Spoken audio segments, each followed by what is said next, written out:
Welcome to the Association on American Indian Affairs TikTok. We're happy to be a part of this Native family. I'm Shannon O'Loughlin, a citizen of the Choctaw Nation of Oklahoma and the director and attorney for the association, and I'm coming to you from the homelands of the Piscataway peoples.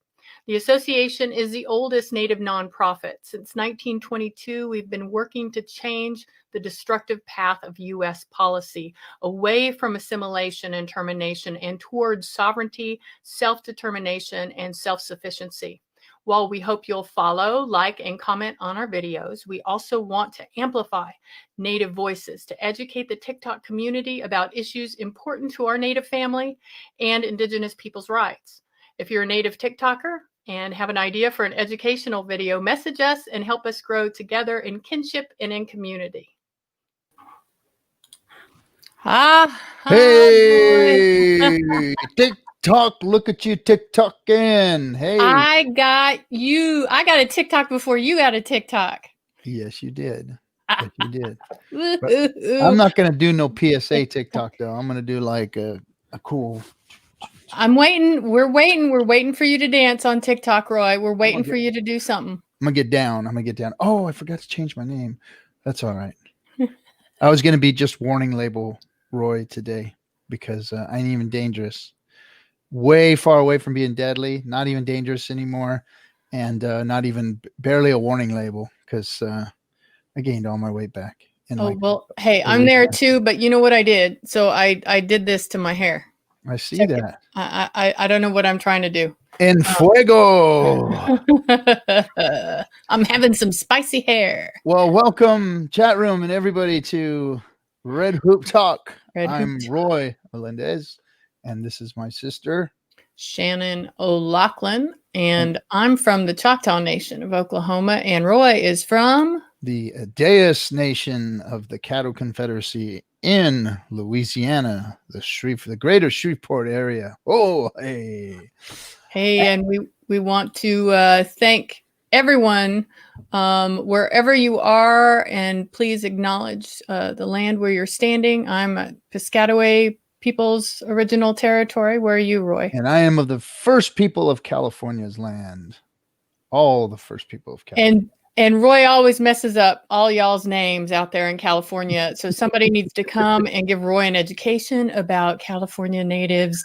But if I tried to say anything about California, Kumeyaay. Yeah, okay, so I say Kumeyaay, and then Kumeyaay is they're like, hey, you know what? Well, what about us over here at Cabazon? What about us over here at Shumash? What about us over here at Gabrielino? What about there's like a bazillion tribes. The Tongva, there's a bazillion tribes. There's a bazillion that we don't even know about, but we do the best we can, and not every territorial. For the first people of California upon whose land I stand. A good way to say it. Well, I hope everyone is coming to join with us live, and I'm going to be. Tonight is your Red Hoop Talk. It's open talking circle night. So I'm going to put a link on the comments, and I'm going to put it in a banner as well. And everyone, you're going to have your video on. We want to see your face. If we have to show our ugly faces, then we want to see yours. And you'll come up into like a green room, I guess, space where you can check your video and your audio and make sure everything's working, and then hit enter, and you'll be in a space where we'll have to bring you up. So just follow the prompts, and we'll get you on live with us. Let me put, there is the link for you all to join us live. Roy, what should we tell people? Anything else? That bring it, just bring it. How is my sound? Everybody in the chat room, we haven't seen. Yes, your voice sounds like butter, Roy. But is the sound loud enough? Sounds like bear fat. Is it loud? Bear fat. Is it loud enough though? Because now I'm echoing. I don't hear you echo. I hear you sound good. Echo. You sound good. Okay. Just stop talking into a cave you're in, or I'm not. They're off of Mount Rushmore. Oh yeah, this is the Pasafas. Yes. So what I'm hoping we'll hear from people today is what you're doing now for the holidays and what you're looking forward to for 2021. I was looking back at all the shit that happened this year and was really getting myself kind of depressed. I don't know if anybody else was, but I was. And there's just been so much tragedy in all of our families, all over Indian country. And I was just trying to find the positive things. And I'd really like to hear from folks about what they're doing next year, what they're doing to make things better. Because it's not always easy. No. What are you doing, Roy? I know things haven't been great for you this year. Well, I mean, I'm hoping that the gremlins of my life, the coyote, is going to be taking a break and backing off of me for a little bit. But I've got this new job and really want to focus on becoming, successful with that and spending some more time with the kids and whatnot, and hoping that somehow, some way, Powell season is going to get kind of a rejuvenation this year. I doubt it. I think we're still going to be a little quarantined, but maybe we could do some social distancing powwows or something. I don't know. That's I don't know. For. I don't know. Hey, I see some people coming on. I see someone without their camera on, so we'll wait for you to get your camera on. But who's popping up? Hey, Robert Sanook. How are you doing? Good. How are you? Happy holidays. Happy holidays. What have you been up to? Give us some good news. Nothing exciting, unfortunately. Hey, we got lots happening, of course, across the country and on the res. We had a nice white Christmas here in Cherokee. Oh, nice. So that was beautiful and nice, simple Christmas, just the wife and son and I. So I'm keeping it simple and enjoying the good weather and good food and all the love from friends and family. Yes. Yeah. I've been enjoying all the food. Oh, too much. I like the new hair. The hair looks good. Do you like the red? Yeah. You're not talking to Roy, are you? No, I'm not talking to Roy. That's your hair, right? The Enfuego hair. Yeah. Yes, the spicy hair. Hey, Diamond Wolf, you're on in the green room, but you don't have your camera on. So the camera is not working. So yeah. Oh, is it not? We got audio though. Okay. Hi, Diamond. Hi, Diamond. I'm not hearing audio either. Do you have a mic? Oh. Great picture there, Diamond. Let's see.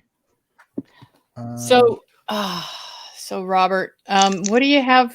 What you going to be working on next year? Hopefully I'm going to be helping Congressman Holland get that nomination. That's the one thing I want to make sure happens this year. Yeah. Well, what is she going to have to go through to get her? I can't even think of the goddamn word. What's to get her confirmation? She's been nominated. The problem we're going to have across the board, depending on what happens in Georgia, is if it's a Republican-controlled Senate, they're going to try and block. They've already made it very clear that it's not going to be easy for any of Biden's nominees to get through. And I've had people calling me already wondering whether or not the Congresswoman is qualified. And I just start laughing, thinking of the people that have been appointed over the last 40 years with no experience, understanding, or otherwise. And here's somebody who is actually Native American, being the head of a department that deals primarily with the Native American community. It just seems like a natural fit, but we're going to have to see what happens. She's got a ton of support. As a former president of the National Native American Bar Association, we've already talked about a letter of support and anything we can do on a national level. And I know that NARF and everyone out there is doing the same thing. So I think she'll have a ton of support. It's just going to be a matter of what the Republicans do and how hard they fight. Yeah, for sure. Yeah, it's still a wait and see about how this Congress and Senate are gonna really work with us or against us. Yep. So, Diamond, have you been able to get your audio and video working?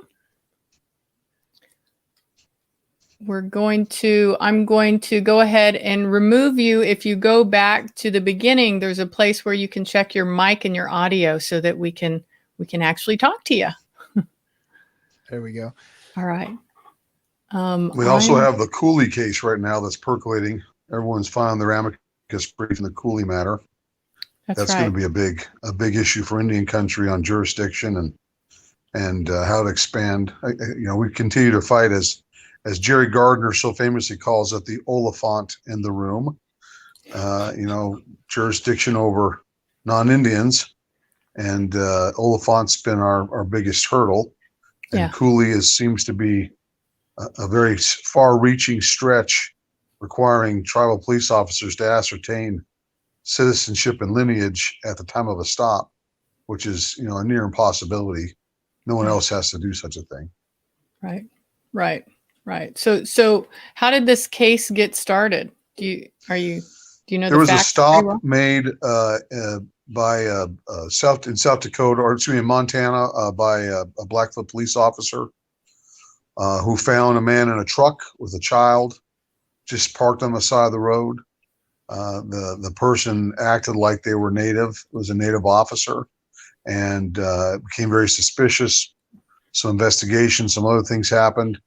He ended up taking the man into custody. The guy had firearms, weapons, other items with him in the truck. Took him back into custody, and then later on, the stop was challenged because the tribal police officer didn't have jurisdiction over what was turned out to be a non-Indian. And the courts has upheld that question and has made it difficult. Again, now officers have to, you stop a non-Indian on a reservation, what do you do with them? You can't hold them. Right. Under the Cooley analysis, you can't hold a non-Indian. You can't do anything except turn them over to non-tribal authorities who don't want to come on the reservation to begin with. Yeah. So it's going to be interesting to see how the Supreme Court shakes this one out. Well, we've got another guest. Kelly Dennis has joined us. Hey, wow, Kelly. I didn't think I'd be getting in here. It's awesome. Hey, Kelly. You just showed up on my Facebook, and I was like, I want to chat. Well, we want to chat with you, Kelly. Well, welcome to Red Hoop Talk. This is where it all goes down right here. This is it. This is where it happens. Where it goes down, and we'll never be able to come back up again. This is where we're heading down. So, Kelly, have you watched the show before? No. Oh, wow, we're getting well, I'm not going to say the V word, but we're getting a first timer here. We're getting a newbie. Yeah, I'm familiar with the Association of Native American Affairs, though, and yeah, I'm from Shinnycock on Long Island in Southampton. Excellent. Mm-hmm. Excellent. And we've got Roy up there. I'm Shannon. This is Robert Sanook, who's Eastern Band of Cherokee. I get every once in a while, I just get pissed off at your nation so much, Robert. I don't blame you. I get pissed off at them regularly as well. Sometimes I don't understand the positions they take, and I don't know how the tribal community or a community like NCAI or other like Native organizations like the association, like how do you really teach leadership in tribal government? How do you teach how to assert sovereignty versus how to assert hegemonic power? Well, when my grandmother was a councilwoman, she would say Indian preference means I'm an Indian and that's my preference. And I think, as working in Indian countries as long as I have been, that every culture, every tribe has a different way of approaching things and doing things. And some of it is self-protecting. Some of it is a little fear. But at the end, it's really the preference of leadership that's in place at any given time. And I think we all, at every tribe that I've worked with, we all have a hope that we put in place leaders that are acting in the best interest of the culture centric. And unfortunately, sometimes the old adage, absolute power corrupts absolutely, comes into play, and people start worrying about keeping their elected positions and not simply working for the tribal culture. And by tribal culture, I mean not just the individual tribe, but the totality of what is now 576 federally recognized tribes. You and I talked about Matt Fletcher and his article, Bullshit and Representing Tribal Clients. There was a time when no one wanted to work with Indians because we couldn't pay anybody. But now we have money and resources and intelligence and knowledge and experience. And now they want to work with us. But the question is now more, should we do what we're doing? Not, can we do it? And when you take these cases and you go to the Supreme Court, it impacts all 576 tribes, whether or not they have a voice or work in it or not. Mm-hmm. And so sometimes the question needs to be asked, is this the type of action or case that we want to allow the King's Court to rule on instead of resolving it ourselves? And unfortunately, my tribe keeps running to court and not trying to work with other tribes to try and find a middle ground, which I think is more culturally correct, to mediate out disagreements than to simply let the non-Indian judges tell us how we're supposed to behave. Yeah, tragedy of the commons kind of thing. Matt Fletcher was my professor in law school at UNM for the pre-law summer institute, and I was his assistant teacher actually for the next summer's class. I love him so much. And then when my cousin and I wrote our writ of certiorari to the Supreme Court in 2015, I believe, it was in our land claim case. And he wrote an amici brief for that one with a lot of other native law professors. And, of course, they decided not to review that. But, who knows what kind of repercussions it would have been if they would have heard the case on the merits. I don't know. I kind of wonder what it would have been with how the Supreme Court is now. If that case got up for review. But, it's really a sad thing what happened with Northeast tribes trying to pursue land claims. Oh, yeah. Huge disaster. And created, the city of Sherrill case, right? Yep. Which, killed all of it for us as far as we know. I mean, who knows? There's a lot of you smart young attorneys out there, hopefully can figure this out. How's it feel, Roy? You got 3 attorneys surrounding you right now. Ganged up on now. Yeah, Kelly, glad you're joining us here. Where's the TikTokers? Get on here, TikTokers. Where are they all at? I'm on TikTok too. Oh, there we go. She's a hybrid. She's a hybrid Indian. She's not just a lawyer. She's a TikToker too. TikTok Indian lawyer. Holy crap, that's dangerous. Yeah, we got it. Shit, you want to do the show? I got my own show called Viewpoints. I'm also an arts administrator for a local nonprofit. Awesome. Oh, nice. Well, tell us a little more. What's going on at Shinnycock? What's this arts organization that you're part of? Yeah, shill it here. You've got a platform here with us. You're skin. You can shill. Oh my goodness. Well, my cousin and fellow co-counsel Tila Troge, she put on this. Oh, I'm getting a bit of an echo. Sorry, guys. We're not hearing it. Okay, good. I'll just have to take. She started this sovereignty camp over the summer, or no, the last month for Native American Heritage Month, and so we were all camping out on the highway out here into the Hamptons. And it was pretty fun. It was, we in the last year, we've had a fight with New York State over one of kind of the last gasps of us trying to do our own economic development. Mm-hmm. We put up what we called the Shinnycock Monument Project, which is a really beautiful sign. It is also an electronic billboard as you enter our tribal territory, the first 80 acres of it anyway in Hampton Bays. And so, it's a way for us to make a little bit of revenue with the advertising that also comes under our Shinnycock tribal seal. And so, of course, the Department of Transportation came up after us saying that we don't have the permits that we need from them to be doing this project. We said we have our own tribal permits, so thank you very much. So it's something that's still in court, unfortunately. We did win on the first level, but it's still up on appeal. And we'll just have to see what happens with it. But, they're asserting that we don't even own that land. And when of course we do. So it's, the whole land back thing just there. And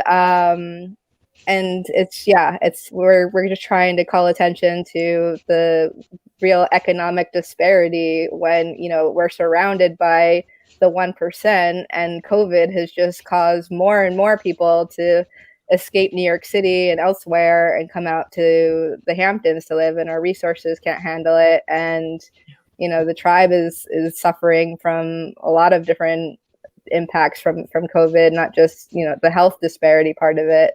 So yeah, it's like a kind of a crazy situation out here. But it was really beautiful that, we were able to do some wonderful things at the camp. We gave away 500 fresh food bags just to anybody who needed it on the highway. And so that was really wonderful to do that and to just kind of get people interested in what we're doing and who we are. There's so many people who don't even realize there are Native Americans on Long Island. Right. Yep. Yep.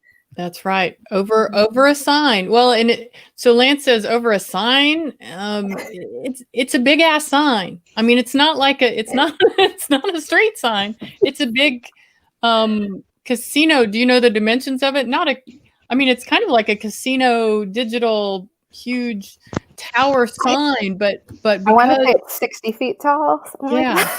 And because of where it is on the highway, all that traffic to the Hamptons, I mean, you got like Gucci and Rolex and, those guys who want to pay for ads there. Not to mention that the tribe can also use it as a, for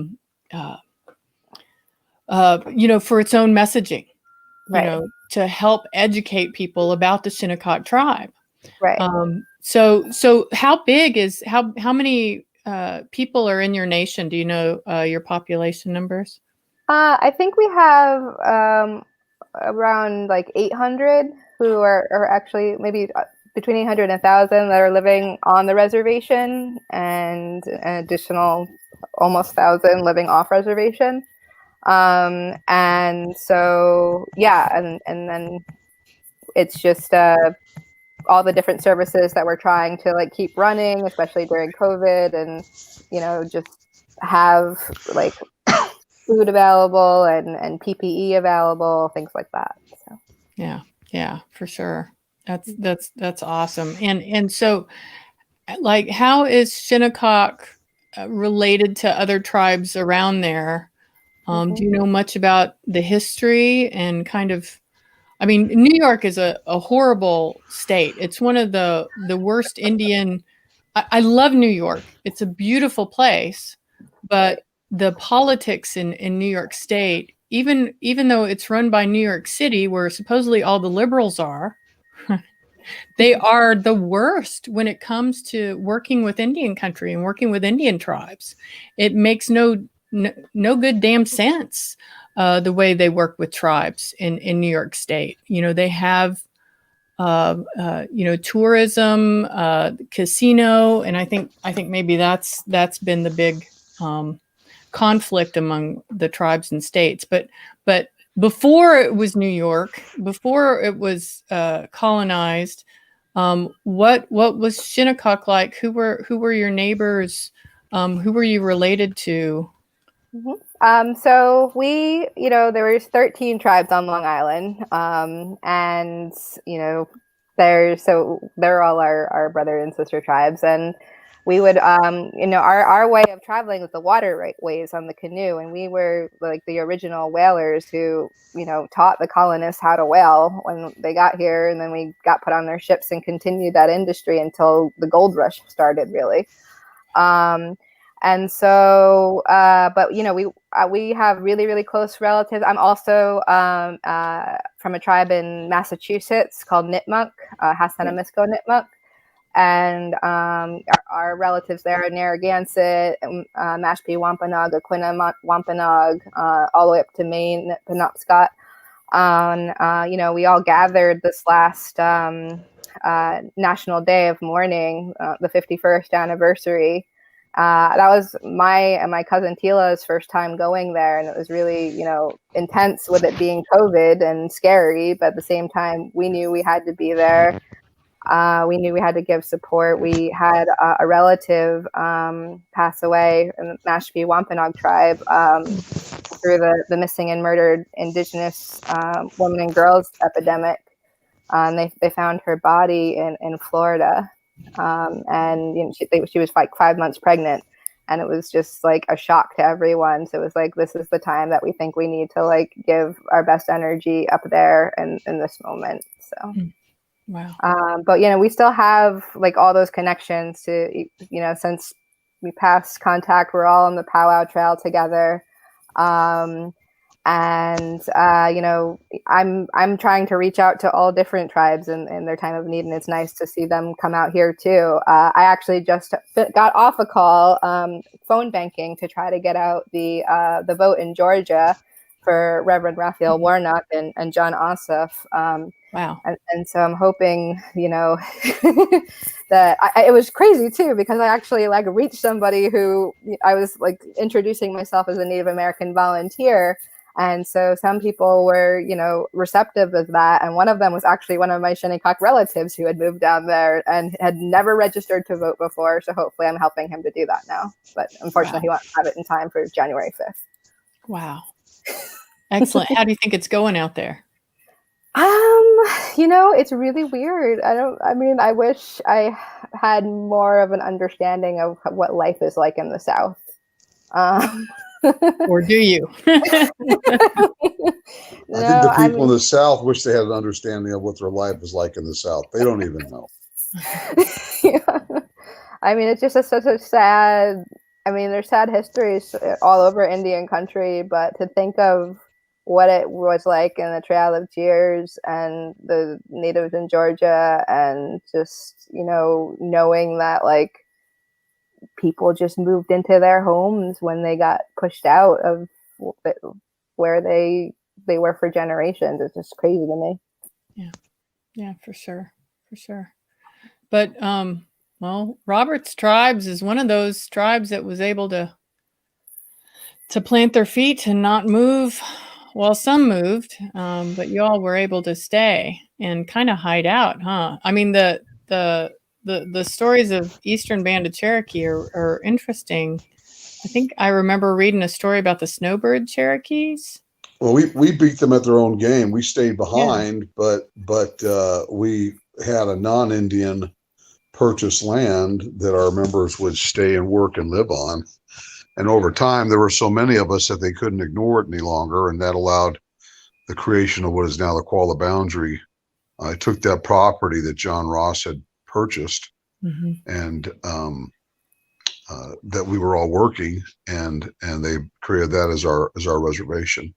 And we're actually split. We're similar to like the Seminoles or the Miccosukes in Florida. We've got a 3,200 acre tract, and then another 65,000 acres and another 10,000 acres, all split up in the Western Carolina area.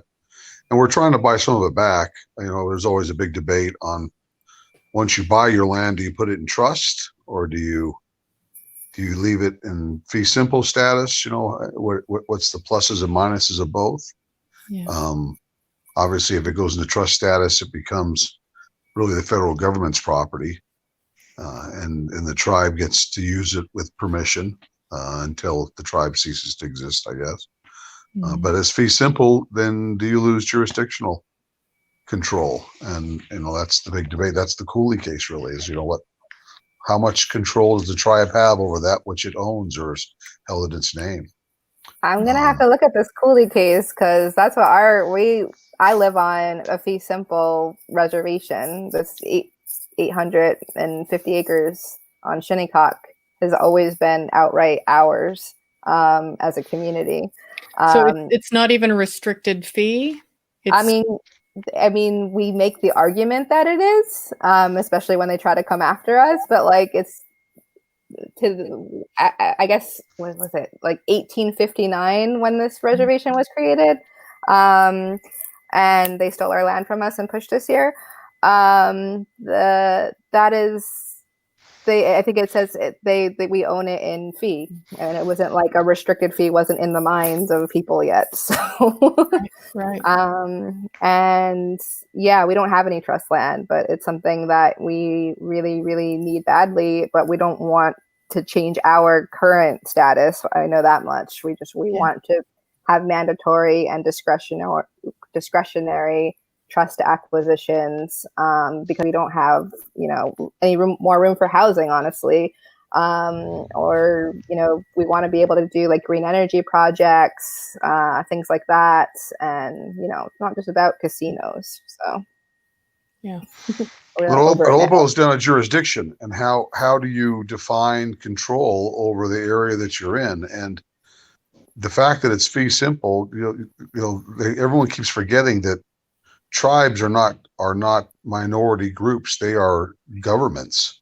The Constitution acknowledges that. And so if a tribe, Shinnycock or Wampanoag or any other tribe, is a government, then the lands that it controls, whether it's fee simple, trust property, or otherwise, are no different than a county government, a state government, or a federal government. And they should be able to acknowledge that boundary as being within that purview and control, regardless of its restricted fee status, allotment, or trust acquisition.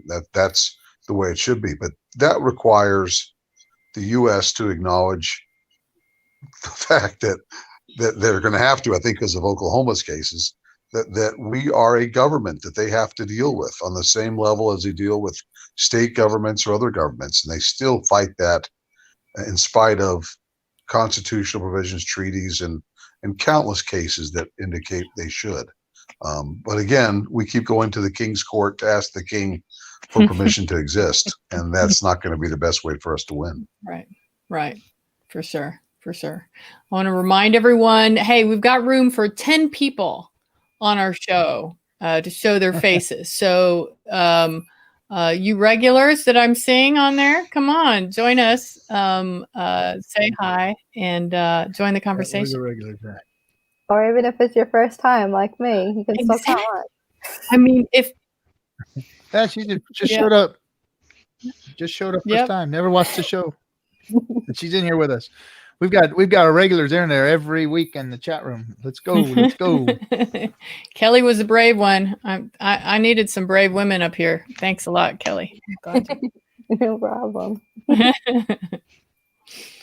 Oh, so what else is going on? I was brainstorming for as much as you can on a Sunday. What's happened this year, right? And I was saying I could only think of like negative shit. I was thinking about the census and how that got kind of pulled out from under us. The deadline shrunk, so we didn't have enough time to participate in the census. What's going on with COVID, our access to healthcare and funding that's coming out of Congress for tribes, and what how that's been a real mess. Someone just stopped me because I'm going to keep going down my list of horrible things. Oh, I know what's good. Mascots. We got rid of that Washington football team name, and now hopefully the Cleveland Indians name is happening. NAGPRA, Native American Graves Protection and Repatriation Act. You're down in Shinnycock there, or actually where I am. You're up in Shinnycock over there. I know that you all are really doing a lot of work on either NAGPRA or just, protecting grave sites there at Shinnycock. NAGPRA turned 30 years old this year.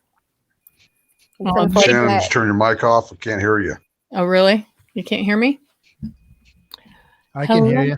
Can you hear me? I can hear you. Okay, Yeah. It's just you, Robert. Somebody tell Robert his sound isn't working. I was going to say, unfortunately, with NAGPRA, a lot of that really just Roy, deals can you with hear me? like, federal lands. We can hear you. I can't hear Shannon anymore. Yeah, we can hear you. And we can hear Shannon. She did her signal up, and that lost her voice. I don't know what to tell you. Hopefully everyone else can hear me. Everyone can hear you. Okay. Sometimes I think he might be on a cell phone. Sometimes with the cell phone. I'll check out and check back in. There you go. Yeah. The audio sometimes on the cell phones kind of goes screwy. So sorry, Kelly. Repatriation. Yeah. So we've kind of had to take it upon ourselves for the most part when it comes. I mean, repatriation and NAGPRA helps with federal institutions and others that like receive federal money, things like that. But a lot of it's private. A lot of it's private land where our ancestors' remains are found. Thankfully, we actually have this whole movie that came out 2018. No, 2019. 2018. Conscience Point, and that talks all about our struggle to try to preserve land and our ancestors' remains. And so, New York State is one of like 3 states that doesn't have any laws of what to do when you come across an unmarked grave. And so we, tried to work with the town to get some legislation passed that finally happened over COVID a few months ago. And we're hoping New York State will, pick up on that and pass something stronger, really. But it's good baby steps. Where we are still trying to see where we can also get assistance from what comes out of NAGPRA as well. Right. We had Allie Joseph. Oh, it's my cousin. On our show a little while back, and so we watched I think a little bit of Conscious Point and talked to her about the issues too, including the sign and where things were then. It was really great to have her on. She's also on our council of advisors with the association, so it's really great to have Allie participate in this. So glad we have a relative of a relative. That's cool. Small world. Yes. Yep. Yes. So what else? Good and bad. Oh, border wall. We did great with native vote. So we really changed some things, especially in Arizona, native vote. Environmental regs have really screwed us all over Indian country and the Trump administration.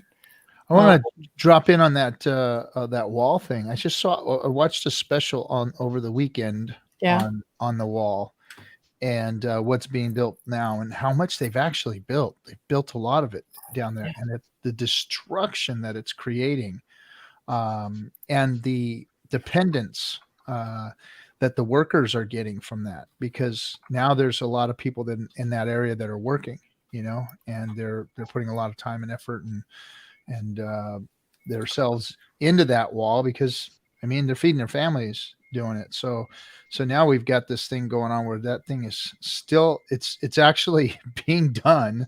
There was a lot of construction work going there and a lot of people are being employed. So, and the environmental devastation is it's crazy what's going on. They're just blowing shit up and just building this thing. They're just dynamiting out in the middle of nowhere for no good reason. Nobody travels out that way anyway. And it's just it was really sick to see what was actually going on with the building of that damn thing. Yeah, I have a Tohono O'odham friends, Nellie Jo David, who actually just got arrested like a month ago, trying to stop the border wall from desecrating their sacred land. And yeah, it's also I don't know what's going on with this COVID relief bill too, and what's hidden in there for the wall. But it unfortunately doesn't sound very good. Well, that thing's shut down right now. I guess we can thank our president for shutting it down. So what is he doing? It's just like it's back and forth, and it's like I imagine heads are spinning over there right now, going, "What the fuck did he just do?" Oh, I missed something. What happened? Oh, he's vetoing the bill right now. Yeah, that's right. Okay. So they all rushed to get it done by Friday so that the moratorium on the mortgages wouldn't stop, and unemployment benefits can be boosted back up, and there was a small relief package going out to people, and it was all done and said and wrote and of course like she said, there's little tidbits in there that we don't know about yet because it's like 10,000 pages. I think it's something ridiculous.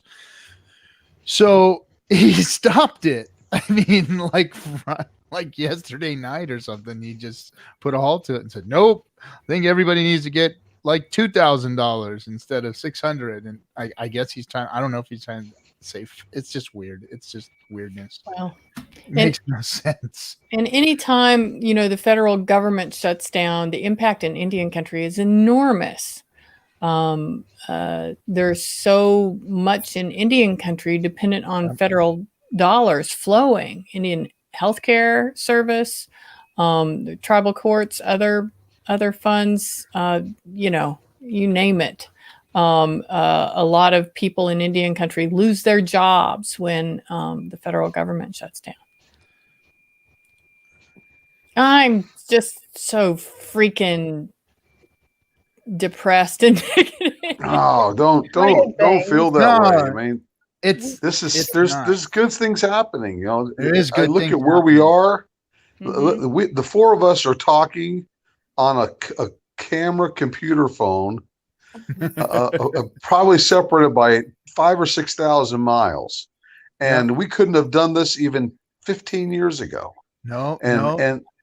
So there's so many good things that are there for us to cling to while these difficulties, these road bumps are hitting us, because the Native American community is more at the front than I think we've been in a long, long time. Yeah, you're right. We have Native American representatives in the House. We've got power and strength from judicial venues. Tribes are cooperating with one another where they haven't in the past. There are a lot of very positive things happening, and we're at the front of the line for the first time in a long time. We have more Native American law students graduating now than at any time. No, you can't sneeze without knocking one over. I tell you, Shannon, when did you finish law school? Oh, that was a long time ago. I lost you again. Dang it. 2001. 2001, she said. There he goes. Sometimes the phone is really bad. Yeah. I mean, like he said, like me. Here comes Shannon and her little dark cloud rain on us. But no, I mean, we are on the precipice of having a female Native American woman as the head of the Department of the Interior. Yeah. That's fucking crazy. That shit never was even thought about could happen. And here we are today, We're calling that fucking football team the fucking football team that is in Washington now. And that is what is cool as shit, That's the stuff that's happening.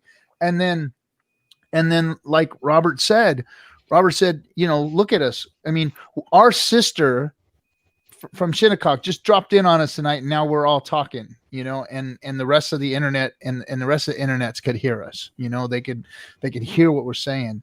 They can participate. We've been able to get people on board amicus briefs and other things so much faster this year. And because of the ability we all have to interact with each other through email and different organizations and there's tons of positive things happening. I know it seems difficult right now and it's a little bit overwhelming, but I can't imagine going through COVID in the 70s or 80s and what we would have had to do. I can't even imagine. We didn't have Hulu or live stream or Netflix back then. No, we couldn't. What would we have done with ourselves? We had to read books and play card games. Hula hoops, man. Hula hoops. Hula hoops. Yeah. So I the know it has turned everybody into professional streamers, though. That's for sure. That's true. Everybody's professional streamer now. Everybody knows how to go in and hook up their own stream. I still don't freaking know how to do this. Look at my You're lighting. doing a great job. You're doing a great job. I can't do the fake screen like you guys have got. Yeah, I want to do the nice screens in the background. Well, you actually can. Go Robert, to green screen. if you go into the bottom there into your camera and mic settings, you'll see it right there. You're on a web-based application. So this web-based application allows you to do those things. So if you have a picture on your phone that you would like to add, you can actually go into the camera mic settings, go to green screen, add that photo, and boom, it'll put it up behind you. But you do have to have a green screen. You have to have a green screen though. Yeah. An actual green screen. Yeah. I don't have that fun thing behind me. This is my bed screen's what that is.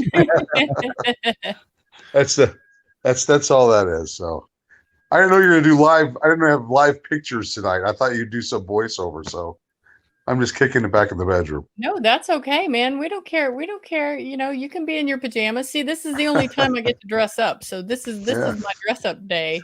Yeah. On a Sunday. I think there's a lot of great things happening in Indian country. We've got a lot of positive young people. I mean, I look at the Yurok tribe and what Geneva Thompson is doing out there with Corey, and they're giving personhood to the river and granting it is a person, giving it authority to sue on its own behalf. The young Native lawyers coming out are creative and insightful, and are taking advantage of what us old grizzled legal war horses have been doing for a while. So I'm excited. I know it looks dark, but there's a lot of light at the end of this tunnel. Yep. Yeah, helping us see things in a few new ways that we haven't thought about or haven't thought that was possible. I even find that when I'm talking to elders who have been doing this work for a while. And the last thing I want to do is end up where I stop thinking creatively and can't get outside of my own or get out of my own way. But even now, I still, when I talk to elders, they are still kind of locked into a way of thinking like, no, that's never going to happen. No, you won't be able to do it that way. You'll have to do it this way. And who kind of have gotten crotchety and stuck in their in failure that we all have that failure in our trying to do good work, and sometimes it doesn't work. But grateful for you, Kelly. Glad you joined us here tonight. We're getting to know you. Give us some good ideas. Yeah, you were talking about just like elders stuck in their ways, and like a crazy thing that happened at Shinnycock this year was that we voted on allowing the children of unwed fathers to have tribal citizenship. They've never had that before, and it's going to greatly increase our numbers. But we just had like a shift this year where like, of course, like we need to like make sure these babies like are taken care of in their health and they get these services, and that they're part of our family and they need to learn about who we are and this government to government relationship that we uphold, and so that's something that I think is pretty. I think it comes every now and then in a generation where there's a shift. It actually wasn't until 1992 92 that women were allowed to even speak in tribe meetings, and 94 when we were allowed to vote. Wow. And so it was like kind of what pushed me to keep on studying. It was like, oh my God, like my mom couldn't even like talk when she was my age. So yeah, crazy. and it's all because of the colonial system, because we used to be a matriarchal society, and then they were like, nope, only 3 men in charge, and they're going to be the ones to divvy up the land, and that's really their only function. Yeah. Well, it sounds like you're turning back to the way it was. That's what it is. It is. You know, I think we forget that the colonization forced tribes to become something they were not to begin with. You know, they adopted constitutions and charters so that the federal government could acknowledge them. We were matrilineal, and I'm glad to hear that you guys are returning to who you were. That's great. Powerful statement. Yeah. Part of that, land back, water back, government back, everything back. And I think it was Lance in our chat reminded us about. Let me look for it here. There was a tribe in Big Sur that was given a big parcel of land up there by a private citizen, I think, if I remember right. Yeah, it's a private nonprofit group that gave it back to them. And what we're seeing is that people are now listening to tribes and traditional knowledge and their ability to manage lands and waters much better than what has happened so far. In fact, there was this really great article. I'll see if I can find it here real quick that talked about what would things look like if we would have been able to control our lands and waters like we were placed here to do. We were placed here to caretake for this place and all the things in it. And now people are starting to turn back to us and ask us how to do it. And I think that's a little bit about what you're talking about, Kelly. And it's definitely, I think, part of the silver lining coming out of 2020 and this just social justice. I mean, I think that like the Black Lives Matter movement really just blossomed into all different kind of directions. And, people are paying attention to all the historical injustices and wanting to make a better future. And so now even, Christian churches are giving back their properties to tribes. And it's like a really beautiful thing that I'm hoping continues. Yeah, for sure. To the Association on American. Oops, I'm pushing buttons here. Why are you pushing buttons? I'm pushing buttons. You're not allowed to push buttons. Sorry. All right. So who else is going to join us? Lance, how about you? JD, you're welcome to join us, JD. You can like fuzz out your camera. We know that you have that piece of Scotch tape right on your camera that to protect your identity. We understand. Feel free to join us. In our conversation. The Wampanoag people had a movie a couple of years ago. I think it's called The People of the Dawn, about a reconciliation conference stemming from Indian Child Welfare Act. That was in Maine. That was Sandy Whitehawk and let me see if I can find that real quick. It's a great movie because it was made really by mistake. The governor thought that he was signing a bill to deal with homelessness, and instead it was a reconciliation conference, which has only been done one other time, and that was in Africa after the apartheid ended.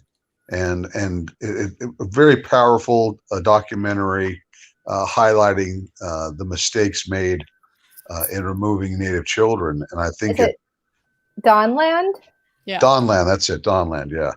My brother will help do photography for that, yeah. Great movie, and just incredible the way they filmed it and the message it brought back on the destruction of a culture and how important it was to reconstitute and reconnect those people, which is, I think, what you're doing with Shinnycock right now. I think that's great. Yeah, and like just trying to uphold Indian Child Welfare Act and help people to understand why that's so important as part of that too. And you know, it's definitely something that we struggle with here. You know, I don't even know how foster care system is holding up right now. It's really just sad to think about. Yeah. Hey, y'all want to see a little trailer for Dawnland? Yeah. Let me bring it up. Everyone should watch this. This is They'll actually cut. The gal who directed it, part of the deal she cut was she will come and present this for free to any group that wants to put it up and do it. She does an incredible job, the director. She made no money on it, did it all volunteer as a deal with the Mashpee tribe to get this done. Yeah. We brought her out to Nanaba for our annual meeting a couple of years ago. Oh, wow. Let's see if I can get this going. Wabanaki. Would you like to come up to the witness stand? They went into my home and picked up my children and placed them in a foster home. This country had official policy to remove Native children from their homes and place them with white families so that they would learn how to be white. But we're still here. And many of our people have never, ever shared their stories. Imagine being torn away from your parents and community. I remember the station wagon pulling up. Never talked about it in therapy. I played video games. Maine has become the first state in the nation to form a Truth and Reconciliation Commission focusing on child welfare. The truth hurts. The truth is very painful. How come it took so long for you all to get a group together to see if they can help us? You can't heal someone that's going through hell. Usually, when a truth commission happens, there's a great deal of unrest in the society that's surrounding it. And here, the dominant culture is largely unaware. People are saying, no, this is not genocide. Genocide is what happened at Auschwitz. The reality is it's been the attack of our culture. It's been the attempt to remove our culture, and you replace it with nothing. What happened to my aunts, my grandparents, and all that? It's still happening. Tell me about your employment in state child welfare. The judges didn't figure this was anything we had to do much about. For the longest time, I was really afraid to even say that I was Indian. You don't take 500 years of mistrust and wash it away with one commission. I'm not sure where we're going to be able to gain your trust. By all intents and purposes, you represent the perpetrator. White privilege is not something I can get rid of. I think my obligation is to harness it. Holy Michigan. I never would have thought the state of Maine would ever engage the Wabanaki on this level.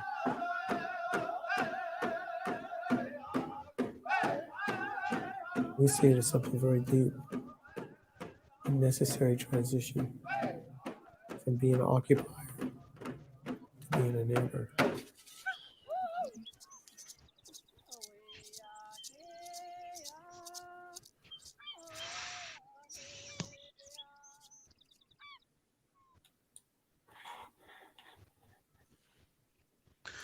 One of the great scenes in that movie was when the primarily white group appointed by the governor demanded to sit in a session with the native people and were refused, and they got angry and said, "Hey, we're here for you. Don't you understand? We have a right to be here." And the natives said, "That's the problem. You think you are entitled because you are white to be in this group. We invited you. You are not forcing us. And that's why there's this problem. You think there's an entitlement." But and they made these statements like it was more important for the child to have shoes than to learn to dance and sing and speak their language.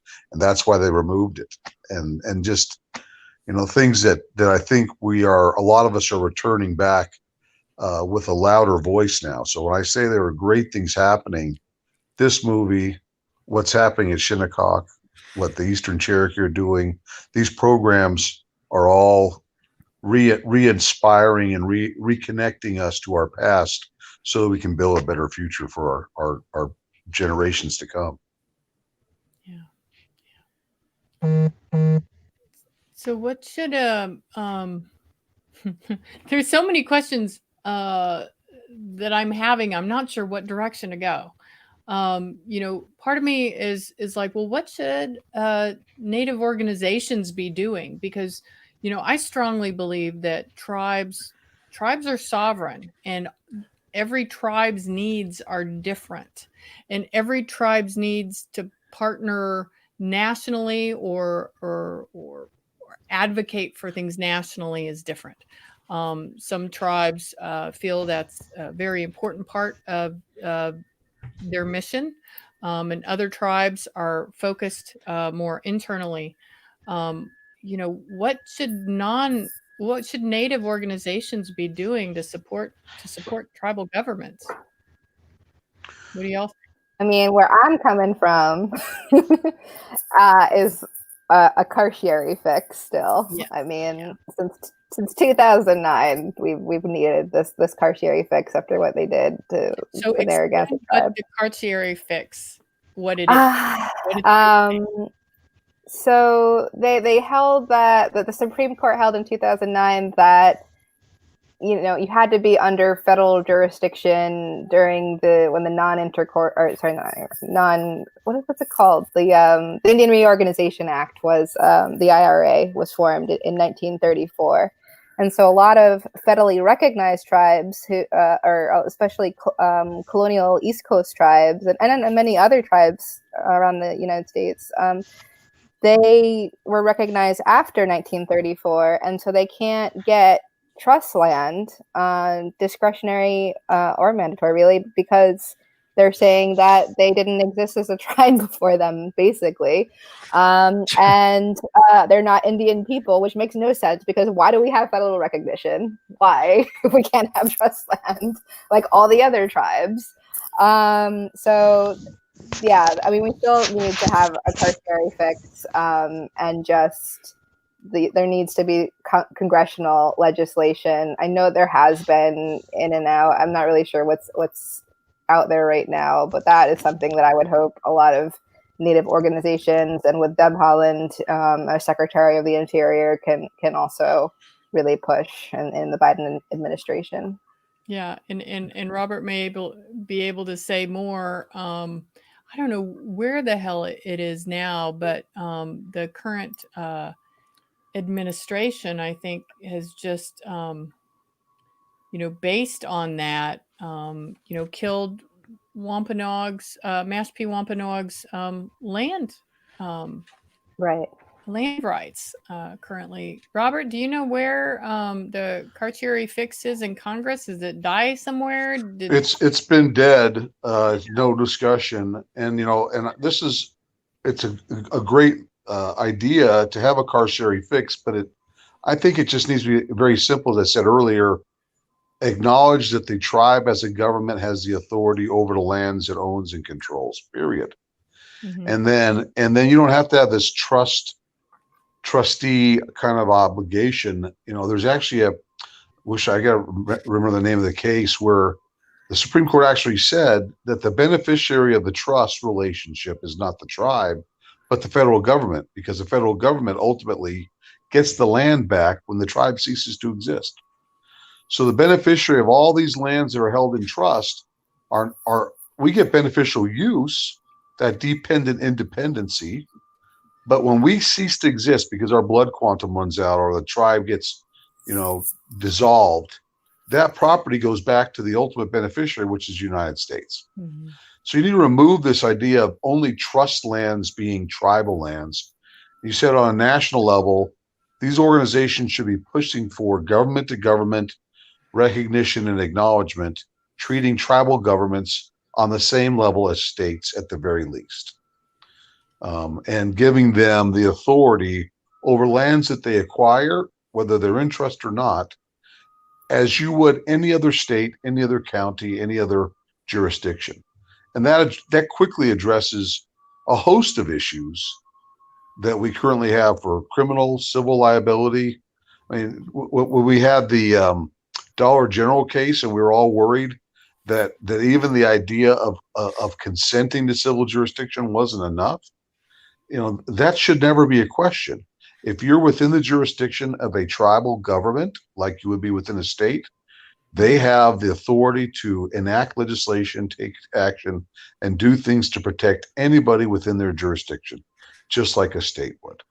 And that would solve this Carcieri issue very quickly, because it acknowledges that the tribe exists to govern not only the people within its tribal membership, but within its jurisdiction as well, just like a state would have. Yeah, I agree. I just want to clarify, just look within current system constraints and things like that, and where federal, projects allow you to pursue certain things. Unfortunately, the grant funding and all of that and support is on, it's part of the systematic process of trying to control us is on trust land. But no, we don't, we are holding on to our, complete ownership where Shinnycock is of our fee lands and our restricted fee lands. And we don't want to change that into trust. At least most people that I know do not. Oh, Robert's having trouble. Yeah. I'd like to speak on a macro level to that question, because you guys are talking tactics and like really like cool, neat lawyer shit stuff talk. And I think that right now, like it's time for all organizations, all individuals, everyone to push harder now. I think now is a time for us to strike harder, to push harder, because the environment is getting so malleable, friendly. Iron's getting hot, I guess you can say. It's time to strike. It's time to take advantage of the situation and push even harder than we ever have in order to get more of these things passed, put in front of, looked at. I mean, if we're starting to change issues that we've been working on for years and years and years and years and years, and then all of a sudden now they're starting to flip on us, and like we wake up one morning and, oh crap, wow, the Washington football team has just changed its name. What the hell? I think it's time for all organizations and all Indian people to push even harder right now.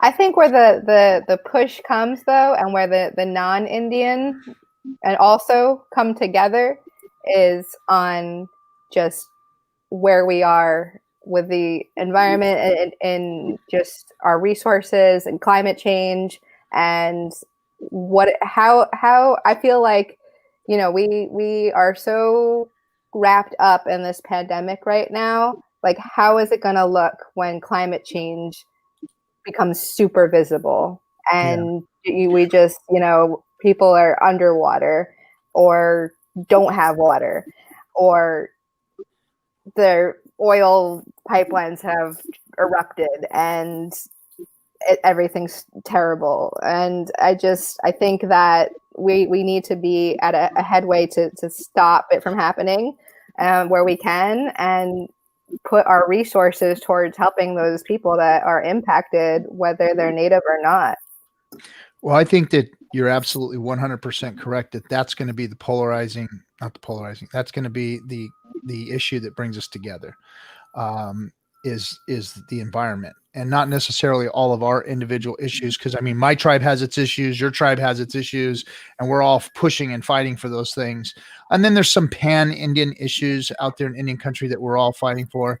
But I think that thing that is going to bring us all together is going to be the environment. And that's where we are going to lead. And I think the rest of this country here is going to follow. And I think that's the issue. I think you're right. Well, I think it's a return to community. That's what tribes have always been about. You know, the tribe is a community. You know, we define ourselves by blood quantum now because that's what federal government's required us to do. But you were a member of a tribe because you were part of the community. You worked within that to fulfill your individual needs, but thinking of the greater good of the community itself surviving. And that's very counter-American. You know, I read a statistic the other day. Jeff Bezos has so much money that if he gave every one of his employees a $100,000 bonus this year, he would still have more money than he started with at the beginning of his donating that money. He's got $169 billion, and he earns so much in interest, he could never spend it all. And thankfully, Jeff and his now ex-wife see the intent behind that money. His ex-wife just gave $4 billion to various charities and groups and organizations around the country, which is a huge gift. But the fact that she can give $4 billion and still have $64 billion left over, it's not a bad situation to be in. There are a lot of tribes who are financially very well off and are doing very well and have taken care of themselves very well. And they need to be thinking of other tribes as well, because there are other tribes that are not doing as well and need help, need assistance. That community has to extend beyond our boundaries and our reservation borders to the Native community on a national level to make sure that we're all coming into that same benefit and being protected. That'll give us a stronger voice in Congress and everything else we do. I agree. Yeah, I mean, I just think back to before 2010 when we got our we were still fighting for our federal recognition for 32 years, and we weren't really sure if we were ever going to get it because we could see that the resources are limited when they want them to be limited. And, we don't know how much other tribes are even trying to fight over whatever piece of the pie is there. But we need to get out of that mindset and just realize that, as long as we're willing to help each other, there's enough to be shared and to find ways to support each other. Mm-hmm. Yep. Community, like you said, community. Well, and after this pandemic is done, and I know there's been a little bit of chat about the vaccine and if you take a vaccine or not, but there's going to be a lot of community happening, all different kinds of community happening once everybody gets their shot, right? Yeah, I think so. Nobody's going to be watching us anymore, Roy. It's going to be a free for all out there, right? Hugs for everybody. Oh man, no one's going to be staying at home. Yeah, wow. Yeah, it's going to be I don't think it's going to be next year. I think we're going to not see that until 2022. I think maybe the end of the summer. They're saying that they're not going to start getting to mass vaccinations until summertime. So right now it's going to be, focused on elderly and hard hit areas. I think Navajo got some, right? Didn't they get a bunch? Yep. And some other tribes have as well. I love that they gave it to their language speakers for some tribes. Yeah. It's a really beautiful, just keep the language speakers live. Yeah. I think all natives are in level 1 or 2 because we're all high risk. So we're in the first batch regardless. Doesn't matter. So. Yep. I know I probably am close to diabetic after this holiday. I shouldn't be laughing. I should not be laughing, but I've got some. Anyone want some Hershey's Kisses? I've got some Hershey's Kisses. I have a whole gingerbread house I've been eating in back of me. Oh, look who it is. Look who just joined us. Oh, who's joining us? He said his face was greasy. Everybody, this is your chat room hero, the man of the hour, Lance. How's it going, everybody? Honey, what's happening, Lance? How you doing? I like you guys' topics. It sounds pretty interesting stuff. I like to always kind of chime in there. Well, you've always got great topics to chime in on. Cool. How you guys holidays going? Safe, I hope. Not too risky. Maybe a little bit. No risk here. What about no you, risk here? No risk here. Just staying inside, trying to keep my sanity, reading, workouts, all that type of stuff. Keeping up with Indian country, a lot of crazy changes happening. Sometimes it all kind of comes at once. There's always something going on, like that Benser stuff, vaccines going on. So yeah. So how's everybody? We're good. How are you? And tell us a little about yourself, Lance. We see you in our chat room commenting all the time, but let us know who you are, where you're from, and a little bit about yourself. My father is a Hopi Tewa, so I got that Pueblo side of things, but they enrolled me on my mother's side, so it's a Mandan, Hidatsa, and a Ripra, which is in North Dakota. So I kind of have that kind of yin-yang mix effect that kind of goes on. One side is doing New Year's during a summer solstice, the other one's doing New Year's on a winter solstice. So today was a couple days ago was the Pueblo one on the 21st. So that's kind of our New Year on the Pueblo side. And of course, as all the things are kind of changing this time, everybody kind of hunkered down and kind of did their own thing together, so to speak. We're always in, ceremonies. We're always grouped together, and that's always the hard part. So that's why I'm on with you guys, just to get that little hint of Indianness and the chaos of what's kind of going on. Kind of feeling my madness a little bit, but at least to be with Indians in my madness. Yep.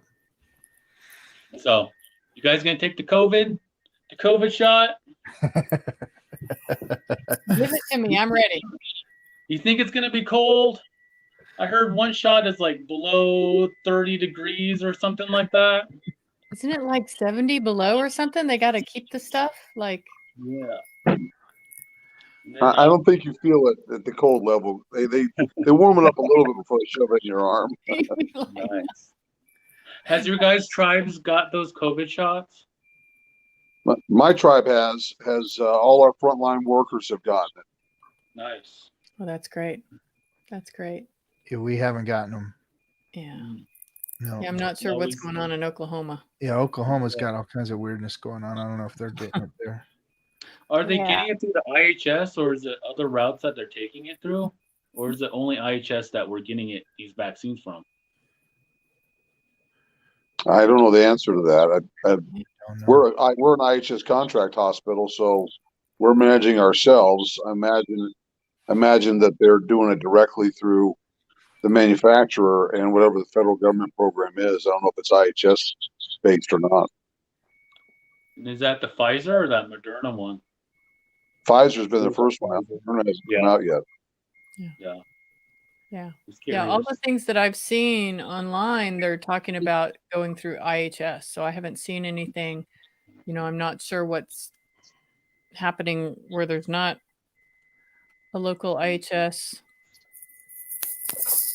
or urban, some of the urban health centers.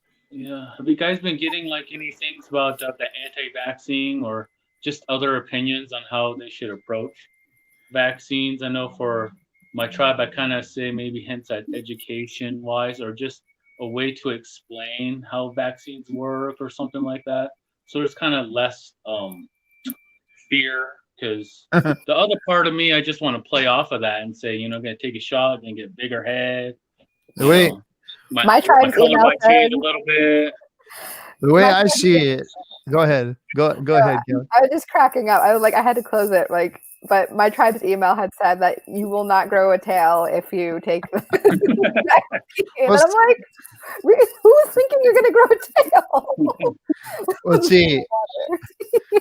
I was in the Marine Corps, and they gave us literally both arms at the same time, like walking down the aisle, and we went in on a daily basis and I mean, I got so many shots when I was in boot camp, I couldn't believe it. And look, I turned out all right. Yeah, my dad was telling stories about that, getting scars and stuff like that. Oh man, they gave us one. It was in a big metal syringe, you know, and it was a monster. This thing was huge, and they give it to you in your ass, and you can't move for 2 days afterwards. This thing is so, it's like they put cement in there. It hurts so bad. And they'd make us do squats and all this, you know, of course they just mess with you. And you literally, you can't sit down. You can't hardly walk. I mean, it's just the worst thing that I ever had was that, I don't know what it was or what they gave us, but it was like a lump of cement is in your ass for like 2 days. It was horrible. Hey, I just got notification that Trump signed the stimulus bill. Oh, he did. Are we getting $2,000 now? Is that the $2,000 one? Is Yeah, that that's the $600 one. $600.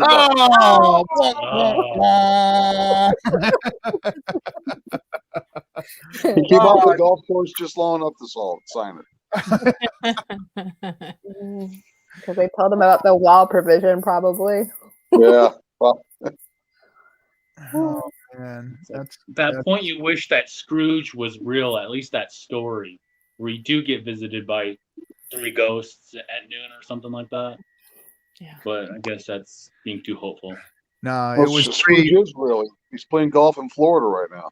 And he got visited by 3 Russian prostitutes probably in the middle of the night. It's too much information for me.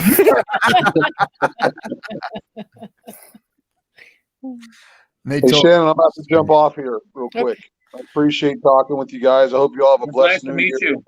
Robert, pleasure. And your tribes all do well. I want nothing but the best for Indian country, and I think if we just keep this positive attitude going, we're going to see some great things this next year for our people. So call me anytime. Thank you for all your work. Thanks, Robert. Thank you, Robert.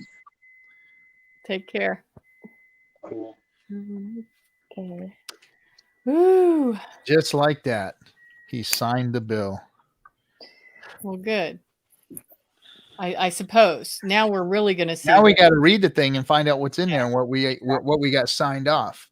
Just like Kelly was talking about. Mm-hmm. Oh, we don't know what's in there yet. Oh, I'm sure there's some good stuff in there. I mean, you think there's some good things. Like, I think it is going to help people with like rent, like problems and stuff like that. Which is, I'm so afraid for the homeless situation and how much that exacerbates COVID. So, yeah, we've got it really bad here in Southern California. It's really, really, our homeless population has exploded over the last 10 years. And I think it's like 2 million plus that are added into poverty as Americans. And of course, you know, I always think they kind of undercut those numbers a little bit. Yeah. But just in that mass scale. Because on top of that, it's I would think you want to add mortgage freeze a little bit and then property taxes for business owners or something like that. Yeah. So like Shannon, do you remember the 57 freeway over there by Anaheim Stadium? Yeah. Okay. Well, if you remember the riverbed area there that was off to the side, there was literally a mile stretch of that whole riverbed that was a tent city. Oh, wow. I mean, and I'm talking deep, thick tent city on the whole side of the riverbed. And they finally went in there about 3 years ago, and bulldozed the whole thing down because it was just, I mean, it had gone for about 3 years, but it was a whole city. It was a complex in there. It was so big. It just, and you know, that was like in LA, you see, they have parks and things like that they've built, you know, for homeless cities. But in Orange County, I mean, you've seen the onesie twosie stuff, but never anything like that. It was just, It just got really, really bad out here. And now all those people, because when they did that, now we've got them sparsely spread all over the place and lots of streets with broken down Winnebagos and stuff parked in it. So some of the towns out here look like, you know, I mean, it's crazy. It is getting nuts out here in the LA area. Wow. Yeah, I used to live in Sacramento, and it was just like 10 years ago, and going into San Francisco, and I mean, going down to LA, and it's like, you know, it's, and then I would go up to Oregon too, and you don't get that so much, at least in New York. It's like a whole, like you really have to see it and like understand that like this is a horrible situation. Yeah. I mean, I you know, I hear about my relatives that like, oh, maybe they're like living in the church or living in the tent, and until like, you know, somebody like starts a GoFundMe, you don't know how bad the situation is. Yeah. So yeah. Yeah, I've got a feeling it's going to get really bad over this next year and a half, 2 years, because of all this that's going on. Yeah. Yeah. If we would have put all this COVID money towards just shutting everything down for 2 or 3 weeks and helping support people to shut everything down for 2 or 3 weeks. And we've just never had that kind of national perspective. You know, so We got played. it's going to keep going like this until absolutely everyone gets a vaccine, and there's going to be all either of gets COVID or gets a vaccine. You're going to have one or the other. And who are the people who are the non-vaccine people? Are they the Trump supporters? Are they the Karens? I don't think that anybody. So yeah, I don't know if anybody. They're like everything's confused, man. There is like no like people. Like I don't know who they are anymore. Who wouldn't want a vaccine? I mean, I'm leery of getting the vaccine. I want to get. I'm leery too. No, I'm leery of it. It's like, fuck, man. They fuck everything up. They fuck everything up. You know, and then like what? 5 years from now, it's like, oh, here comes that tail. You know, oh shit. Oh, we did it. God damn it. I got a fucking tail now. We'll all have a tail. We'll all have a tail. And so, you know, but you don't have the COVID. You don't have the vids, but you got the tail. You know, we'll have the tail and we can hug each other. You know, now we can hug each other, but we all got tails and got to put hold. Hug each other with tails.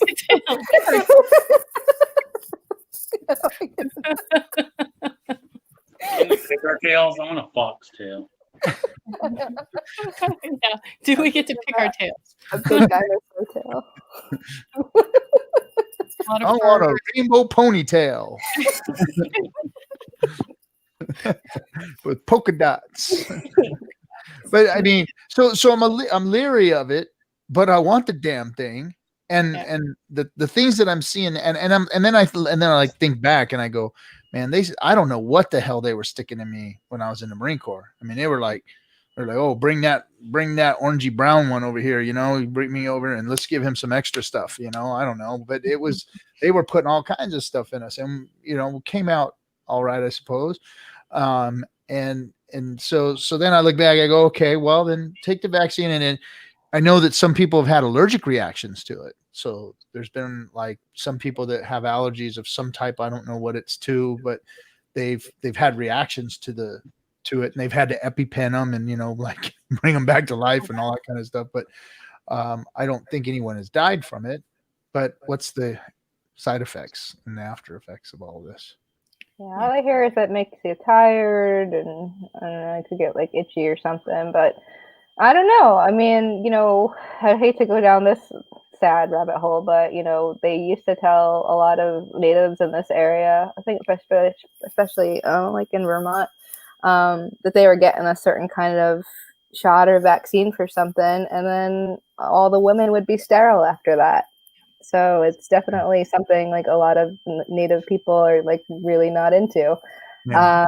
But then I see Pauline's thing on conspiracy believers, and yeah, I mean, you know, I can't believe half the stuff I hear from QAnon people, and so so you got those folks. So you got the Qs and the Karens, right? So the Qs and the Karens are like, because we've got my wife's whole family lives in our community, and a couple of them are Karens. And they're the ones that go into the grocery store with their 12 kids, and they, you know, yell and scream at everybody, and they don't want to wear a mask, and and that's usually to some religious affiliation that they say that it's their freedoms and their religious beliefs and whatever. But I mean, you've got those folks, But then you've got, on the other hand, you have Native communities who are leery of the government putting anything in them. And you even have the Black community, like with the Tuskegee experiments and all those things, where they're leery of the government doing anything to help them. Right. Because for some reason, when you start putting things in brown people, they start growing tails and, getting sick and things start happening. So I understand there's two different things going on. The QAnon and the Karens, they've just kind of hyped themselves into this deal. And there's a legitimate fear from other communities because of history, So so we're in this weird conundrum of, people afraid for different reasons, and I guess they're all kind of legitimate, but I mean, I want to treat it like a flu shot. I mean, it's not even like you have to get it like it's, you have to get it, then you have to get it like 2 weeks later as a booster kind of a thing. And then we're going to have to keep getting this like every year, every other year, just like a flu shot. I think that's how it's going to be. I'm not sure, but I thought they said it's two. It's like two shots. It's two shots, but once it's already happening in the UK where the virus is mutated, we might need another shot for that one too eventually, or something else. So it's I think it's because we've lost our sense of community, our sense of connection to the earth, and being outdoors more, and getting that medicine from just our natural resources without them being polluted, that this is happening to us more and more.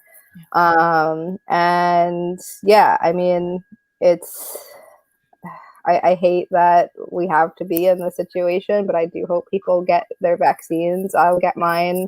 I'll show my parents that it's safe to get them. They're a little weary too. My dad's like, I'll get it eventually, but I don't want to be the first. I'm like, Dad, you're I ain't going for you. Go first. Hey, look, turn around. Let me see your ass. Let me see what you got coming out of there. Don't be afraid to mess with them. That's an open invitation for me to mess with my parents. I want to see tail. Yeah, and playing off that idea of natural resources, there's a lot of studies, and I feel free to people to look it up, is vitamin D. Vitamin D has something that's again, they don't know too much of it, but they know how much beneficial that is. And of course, that's the sunlight. I don't know how long you need to be in the sunlight for that, but I don't think too much for it, of course. So I think there's vitamin D and stuff like that. You have to have vitamin D3, I think it is. You have to have a mixture of vitamin D and something else in order for it to be. I've got it. I should look, but it's D3. Vitamin K and D3 or something like that. There's a mixture that you have to get. Vitamin D alone doesn't work by itself. I think it has to be something else with it, and then you have to have sunlight, of course, too. Well, it's vitamin A and vitamin D. They work together, I believe, and a lot of our foods are fortified with stuff. But A, usually we get fairly easily. I think it's the D that we need the sunlight for. And so they tell you to take vitamin D supplements, and whether or not that helps or not. Yeah. Even before COVID, my doctors were saying me and my mother are deficient in vitamin D, and I'm really bad about taking pills. So it's like I need to already put myself on this stuff that is pharmaceutically manufactured before getting the COVID. I don't know, the vaccine. So I don't know. It's just a lot to keep putting in my body, but I'll try to do it the most naturally possible and get more sun. I mean, I remember seeing pictures from the 1918 Spanish flu. Like that was one of the things they did. They just like put people out in the sun and hope that would help to make them better. Yeah. And the stretchers. So and are you all really seeing any education materials on the vaccine? I mean, I'm not really seeing anything, but I ain't seen no white papers or nothing like that, if that's what you're saying. Well, I've seen some like infographics sent out through the tribe's Facebook page. A little bit of talking, but not too much in a lot of in depth. But again, the hard part for that is to not necessarily say it in layman's terms, but to do it so you're not talking so many technical terms on, hey, just go outside for a few minutes or something like that. You know what I'm saying? Yeah. Yeah. Because it would be nice to understand how the vaccine works, what a vaccine is, like for the flu, and how that helps with the flu. And I think people, they accept the flu shot. Everybody seems to get the flu shot. I've never gotten a flu shot. I'm usually one of those that I don't want to take prescriptions and get the flu shot or anything like that. And I didn't do it again this year either. But damn it if I don't want this COVID vaccine for some reason. I haven't gotten it in a few years, but I feel like I'm probably going to get mine soon. But they keep on running out. Every time I go to the pharmacy, they're like, "Oh, we ran out of the flu shot." I'm like, "Okay." I don't get flu shots either. My wife is she doesn't do the flu shot thing, and we vaccinated our kids to the minimums of what they require for school and all that. So we're not anti-vax. We're just kind of like limited vax. Like we don't want the bazillion shots that they give these kids now. And so she's like limited it to what, the schools give. But it's, so I'm looking at Sophia. Sophia says, no, thank you very much. I'm a vegan. I've never had a flu shot. Well, I've never had a flu shot either. Well, since I stopped, I quit getting the flu. I don't know if it's a fluke or what, but I quit getting the flu. And my wife gave me I told you so. See, I told you to quit getting those flu shots, because every year I would go and get it because they give them to me for free or whatever. I go to the doctor for whatever. And I want the flu? Sure, give me a flu shot. She said, why did you take the flu shot? I said, well, and then I'd get the flu. And I had it to my dad too. And she never got it. So then I finally stopped. I said, okay, I won't get it anymore. I won't. Make you happy? I won't get it. Well, I had the flu since I stopped. So I don't know if it's just coincidence or what, but I've stopped getting the flu because I think I stopped taking flu shots. But I want the COVID thing too. I want to get that shot too, but I'm just leery. That's all. Yeah. Yeah. And, and we're also supposed to get, now that we're old, Roy, shingles shot. Oh, but I had that chicken pox thing though when I was. Oh yeah. So then you don't have to get it? I guess not. Oh, right. If you had the chicken, if you didn't have it, I think you need to get the shingles shot because you get the shingles. I had chicken pox. Well, that's what it is. It's like adult onset chicken pox. Freaking return. It's like a recurrence of the chicken pox. I don't know what the shingles is. It's like, yeah, it is. Forget it. Yeah, your age. I mean, what I can estimate it to be. It's like it like resurface. It's the chicken pox thing that comes back is what it is. That's what shingles is. Okay, I don't know what the hell it is. Well, listen to me. I'm telling you, you damn lawyer. I'm telling you, it's what it is. I don't want any of that stuff. I'm in complete denial about any of the old people stuff.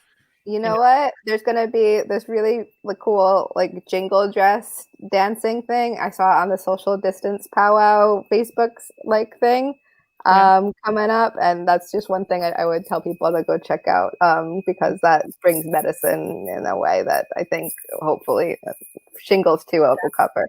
That's what I need. I need some jingles for my shingles.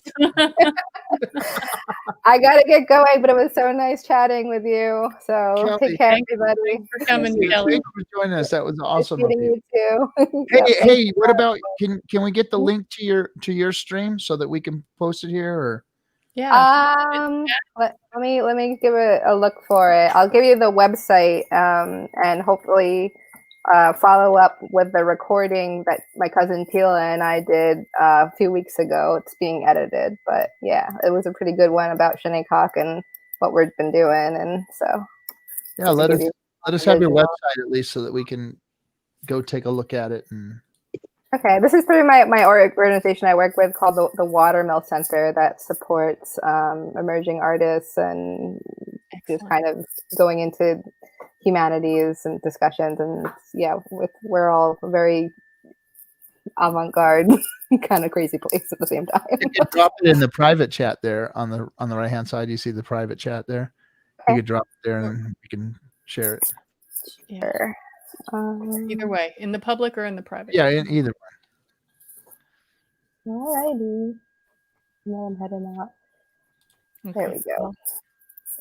Thank you so much, Kelly. You're welcome. Okay, there it is in the private chat, and then I'll hopefully you can also. I'm gonna put my email in there and hope to hear from you if you want more information. I have to bring you on as a guest real soon. Oh, thanks. That'd be nice. All right, take care. All right, bye. Everyone. Uh-oh. We lost Lance. Where did Lance go? Lance exit He didn't want to scam. be put on the You spot. exit scammed us, Lance. You come in and you teased us, and then you exit scammed on us. Well, that was cool. Oh, there he is. There Well, he is. here he comes back. We thought you were exit scamming us, Lance. I pushed the wrong button. Those chubby digits. I was trying to figure out what she was saying.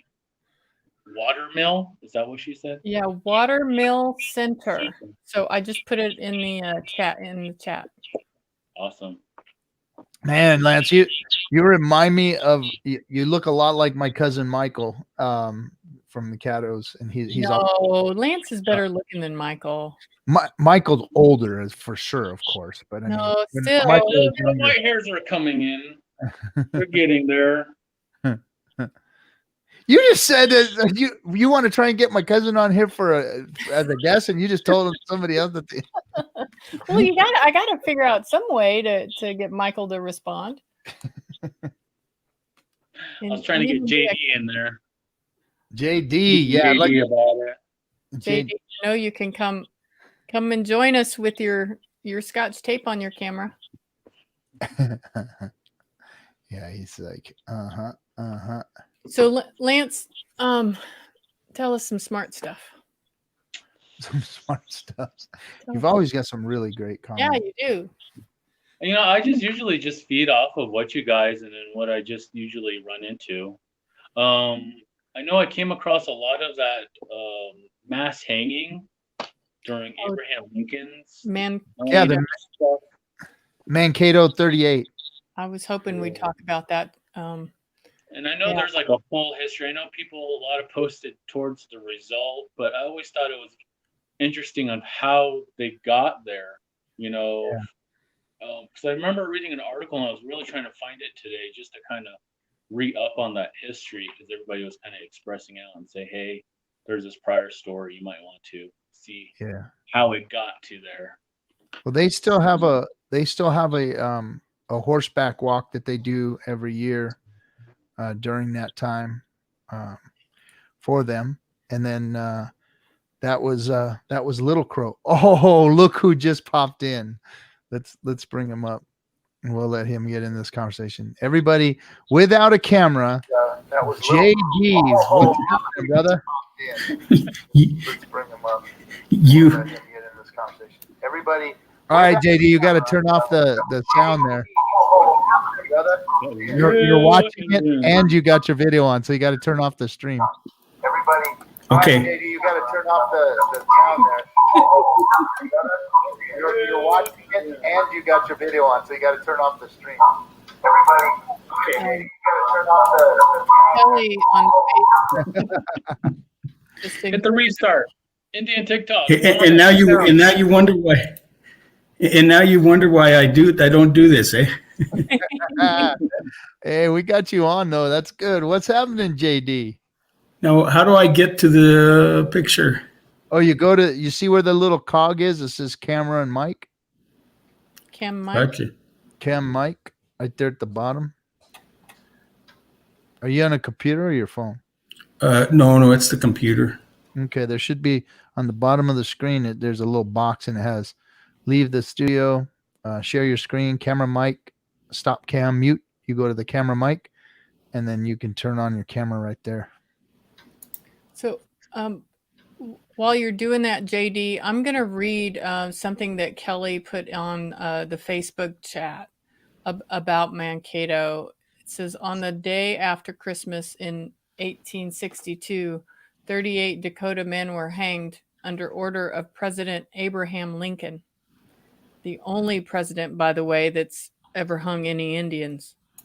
The Dakota 38 execution was the largest mass execution in the United States and took place on December 26, 1862. In addition to the 38 men hanged the day after Christmas, There were terrible injustices committed against 265 others in the form of military convictions and inhumane injustices to more than 3,000 Dakota people who were held captive, then forced to march west out of Minnesota. And so I guess Indian Country Today had an article about that. Hey, that's some nice brown skin you got there, JD. I don't know. I'm still trying to figure out how to get in here. Well, I think you're here. We just don't see your face, but that's okay. Yeah, all I'm seeing is it says continue with Google, continue with Apple. I'm not I sure, don't but understand we what you're can see trying you to and do. hear you. You just go to camera and mic settings down there. You're already in, so you should be able to see. You see the screen, right? And then at the bottom it says camera mic, cam/mic, and then there's a little cog.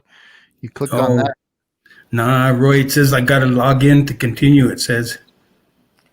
Yeah, log in. What you got to do is allow Google, your Google browser has to be allowed to operate the camera. Is what I'm sorry you guys have to babysit this old man. That's all right. That's all right. That is all right. You're in here. That's cool. Yeah. But also the other thing about the Mankato 38, Shannon, is that was our mentor, Little Crow. Yeah, that was a near and dear to his heart, what was going on over there, because that was also related to Little Crow and the Dakotas and what happened down there after, and then his execution too. I think it was actually an intertribal execution is what it was. Well, I just think, most of the United States, the public has no idea that Abraham Lincoln, who's been known, as the as a great president who, ended the Civil War, right? Didn't he end the Civil War? Jesus, I don't know history today. Yes, he did. Okay. So that people are so shocked when head. they hear that Abraham Lincoln ordered this execution, and it's just a part of history you don't hear in the history books at all. And I think, and I could be wrong, and I think that the reason for it was that two young Indian men were accused of raping and murdering a white woman or something to that nature, and they strung up basically the whole town because of it. And it wasn't. I think that was actually the crime that was committed, or they were accused of, and because they couldn't find those young men or something, that these 38 men had to hang because of it. So you said they took them out of Minnesota. Where did they go after that? The natives. Oh, the Dakotas? They marched him out of Minnesota. And where did they ended up putting them at? That's what I'm looking. That's not. I can't speak to that story that well. I should be able to, because my mentor, he every year he spoke of it and spoke of Little Crow. That was his name. Also was Little Crow, and Little Crow was the chief of the Dakotas at that time when all of this went down, and it's still a to those people a very important day. They walk their they do their march. I think it's really far, and they do it on horseback. Some do it on feet, but it's always, of course, at this time of the year, it's always in some type of a snowstorm or something. So like if you go online and you just Google it today, you'll actually see pictures of them all walking through the snow and walking through the blizzards during this time. But I'm not sure. I think that it might be the walk that they do. I think it might be the walk that they took them on to take them off of their land.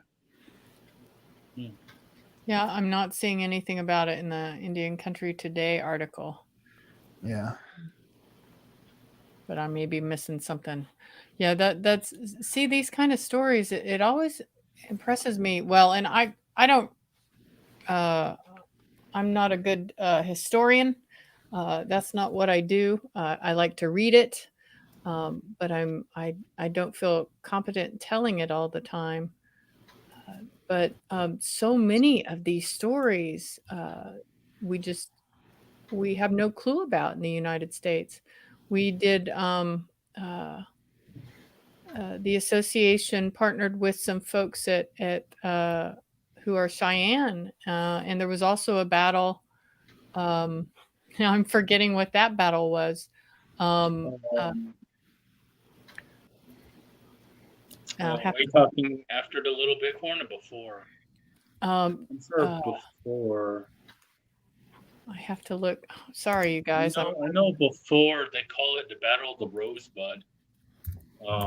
Cheyennes call it different. They call it where the brother saved or sister had saved a brother.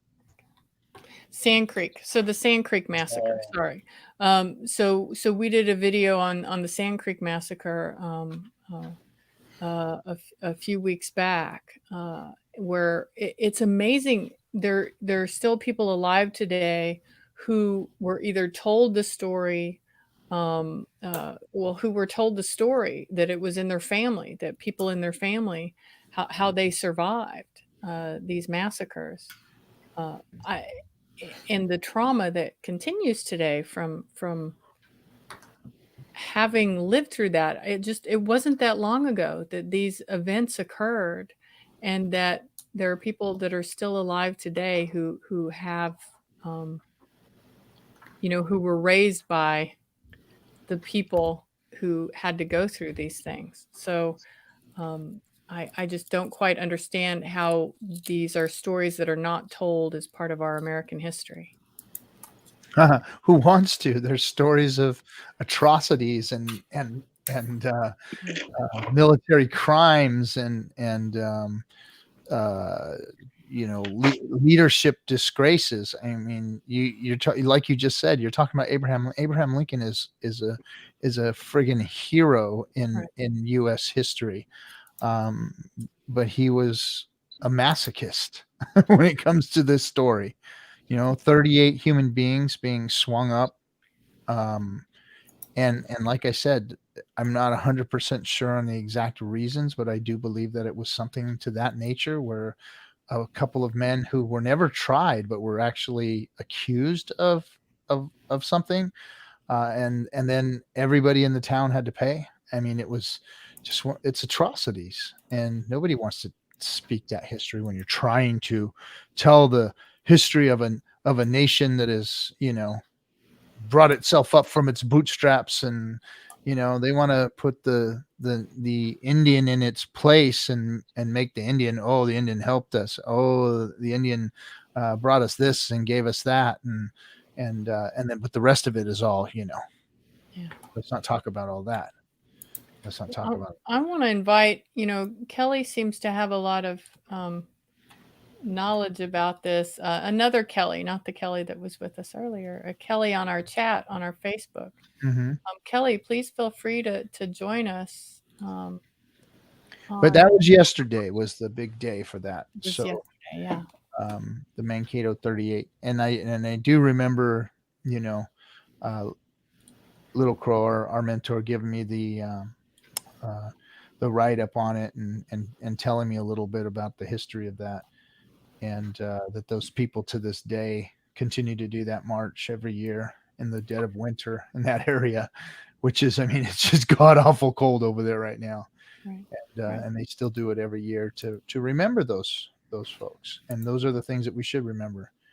And like it or not, those are histories that need to be taught, and it would sure be nice if things like that could make it into the history books and let people draw their own conclusions and opinions about how well this government was set up and under what circumstances it was set up, and where we place our heroes, just like the statues that are out there right now. Mm-hmm. I mean, you look at all of those, everyone's up in arms about these these statues being tore down, and those things were put up during, you know, a time and an era where they were trying to suppress people and trying to let people know that, hey, you know, no, none of you uppity folks better, you know, go against us, because we're gonna show you who we still are. And they've lurked in the shadows, even though the U.S. government hasn't continued those policies. The people that were from that still did, and that's why we still have such systemic racism. You know, I mean, in Texas, it was all about the native and how they treated the native. My family was directly affected by all of that. It was horrible in Texas, you know, and that's another history that you don't hear about. You know, if you were native in Texas at all that time, it was just as bad as any southern state was to slavery and the black folks down there. I mean, Texas was horrendous when it came to their treatment of native people. Well, so how do we teach about things like this? So well, here we're starting it now. I can hear boards of education going, well, we can't talk about that kind of violence. We can't share that kind of, you know, how do you teach those kind of, well, if we can violent. I mean, we're talking about slavery now in schools. But I mean, that's all bullshit, Shannon, because you know, if yes, we can it show, bullshit, but it's the bullshit we have to work through. No, what I'm saying is to teach this. Okay, listen to me. What I'm saying is that you could put John Kennedy's blown off head on television now. They do it all the time. And you can watch that, but you can't talk about, you know, when Columbus came and children's being bashed up against rocks or being fed to dogs. You know, that's the kind of stuff that needs to be talked about too, because they can show the gruesome side when they want to show it. You know, I've seen, you know, in the history books, they have pictures of Abraham Lincoln's bed and all that stuff when he was bleeding out all over the place for those last days of his life. You know, they can talk about things that are, you know, bad. They can do that, but they choose not to, because it's anti to their history, to what they want to show. So their arguments for it being or too gruesome or whatever is it doesn't hold water. Well, it's I just think they don't want the it is different because it's the government doing the action. It's not an individual crazy person. It's our government systematically destroying a people's. Like we can talk about the Holocaust and it's Adolf Hitler, the crazy person who basically took over a government and people and their ideas and attitudes to to create genocide. And he did that by studying the US government. So the reason why is, for whatever reason, our public education system, who is handling you know, who's from the government. So what's taught in schools is from the government, is our public education system. They're not doing it. Well, I think we need to commission more Native writers to actually start to submit in writing these things to these boards, and we need to start pushing for that. And like I said, right now is the time for Indian country to start pushing for those types of things. Mm-hmm. Like just little histories, like we're talking about Mankato. That story has been kept alive by those people all these years. They actually go out and physically, like Indian country does, like we do as Native people, we live our stories, and we tell our stories through our songs, our dances, and the ceremonies and the things that we do. So them going out there and doing that every year is continuing to keep that history alive.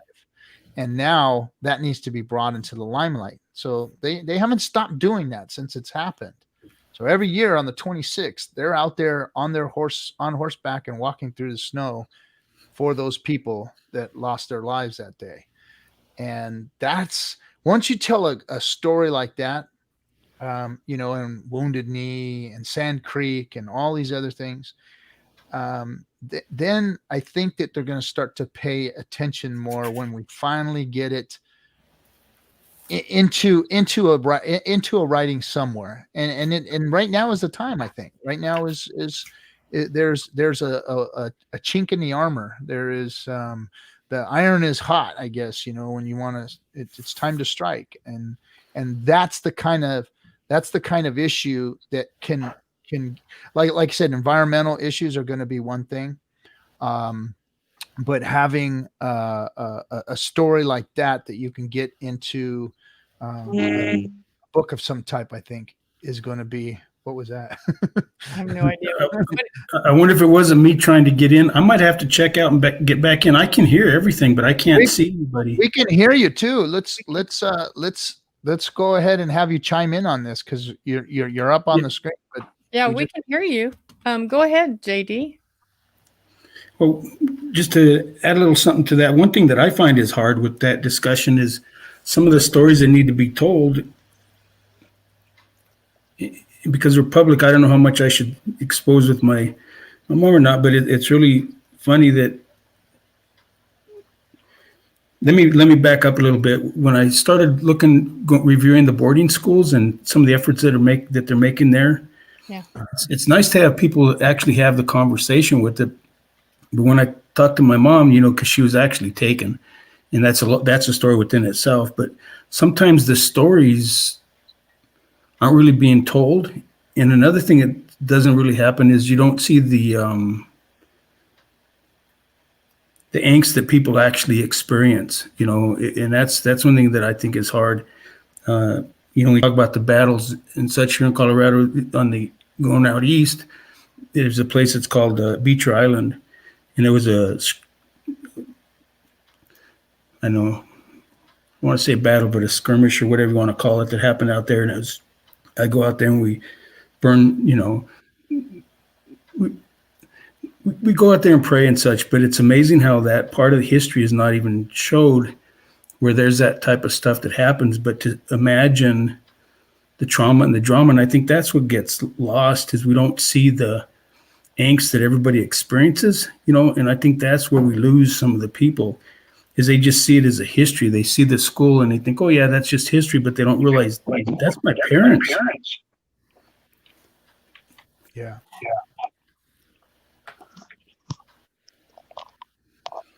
Is that me going back again? No, you're good. You're good. You're good. I'm trying to think of where we take this conversation, because it's a, you know, public education system needs a lot of work. It needs to tell a lot of these indigenous stories. Well, we have the internet to express to finally express them to the masses. You know, I mean, we've got 44, 45 people on tonight. Yeah. And then people are going to watch this stream, so we'll have a couple hundred people view it, and maybe they didn't know about Mankato. And you know, I know it was a story I've always known and didn't know in detail, but it's an important story, and it's about our history here as Indigenous people and of the U.S. government and what it has done. And it's a I think it's one of those stories. I mean, there's a lot of them that need to be told, but it's one of those stories that needs to be told because the people that were involved still have an active family, you know, honoring their memory today. With ceremony. Yeah. And because we have that history so tight, so fresh still, that's the kind of story that needs to get out there. That's the kind of information that needs to be disseminated, and those people need to be brought out into the limelight and put on the internet, and that story needs to be told over and over again until it finally becomes part of the fabric of history, and then we can actually embed it into writing and embed it into the education system. And it's going to take time. It's going to take time. But it's the iron's hot. Those things can happen nowadays. Those things can happen. Well, one thing that I think I mentioned this last time, but the education that here, and I really mean it when I say these are my classmates, as we're talking here, is because I learned so much. And to me, to see the youth of today, how they're actually expanding on things that I never would have imagined in my time. And I'm being sincere about this. It almost seems like leaps and bounds, you know what I mean? And it's the change is so, it's almost daunting. And I get a sense of, and I say this respectfully, so don't take it wrong, but I get a sense of pride because, when we were young, we hid, and it was something you just didn't know. And today, people are right out there, and I think it's good. And even in this time, where for me, I'm running scared because I see what's going on with this, the division within our society today. But I tell you, I'm learning more and more, and I see the youth are just expanding so quickly, and the knowledge is just great because they have some of what I see is they have some of that the historic trauma that they're actually contending with, or they're facing, and they're actually standing up to this and standing up and proud, and I think that's to me that's very telling, and I think that teaches a lot more than I think schools could, because I think the schools failed all of us. They have.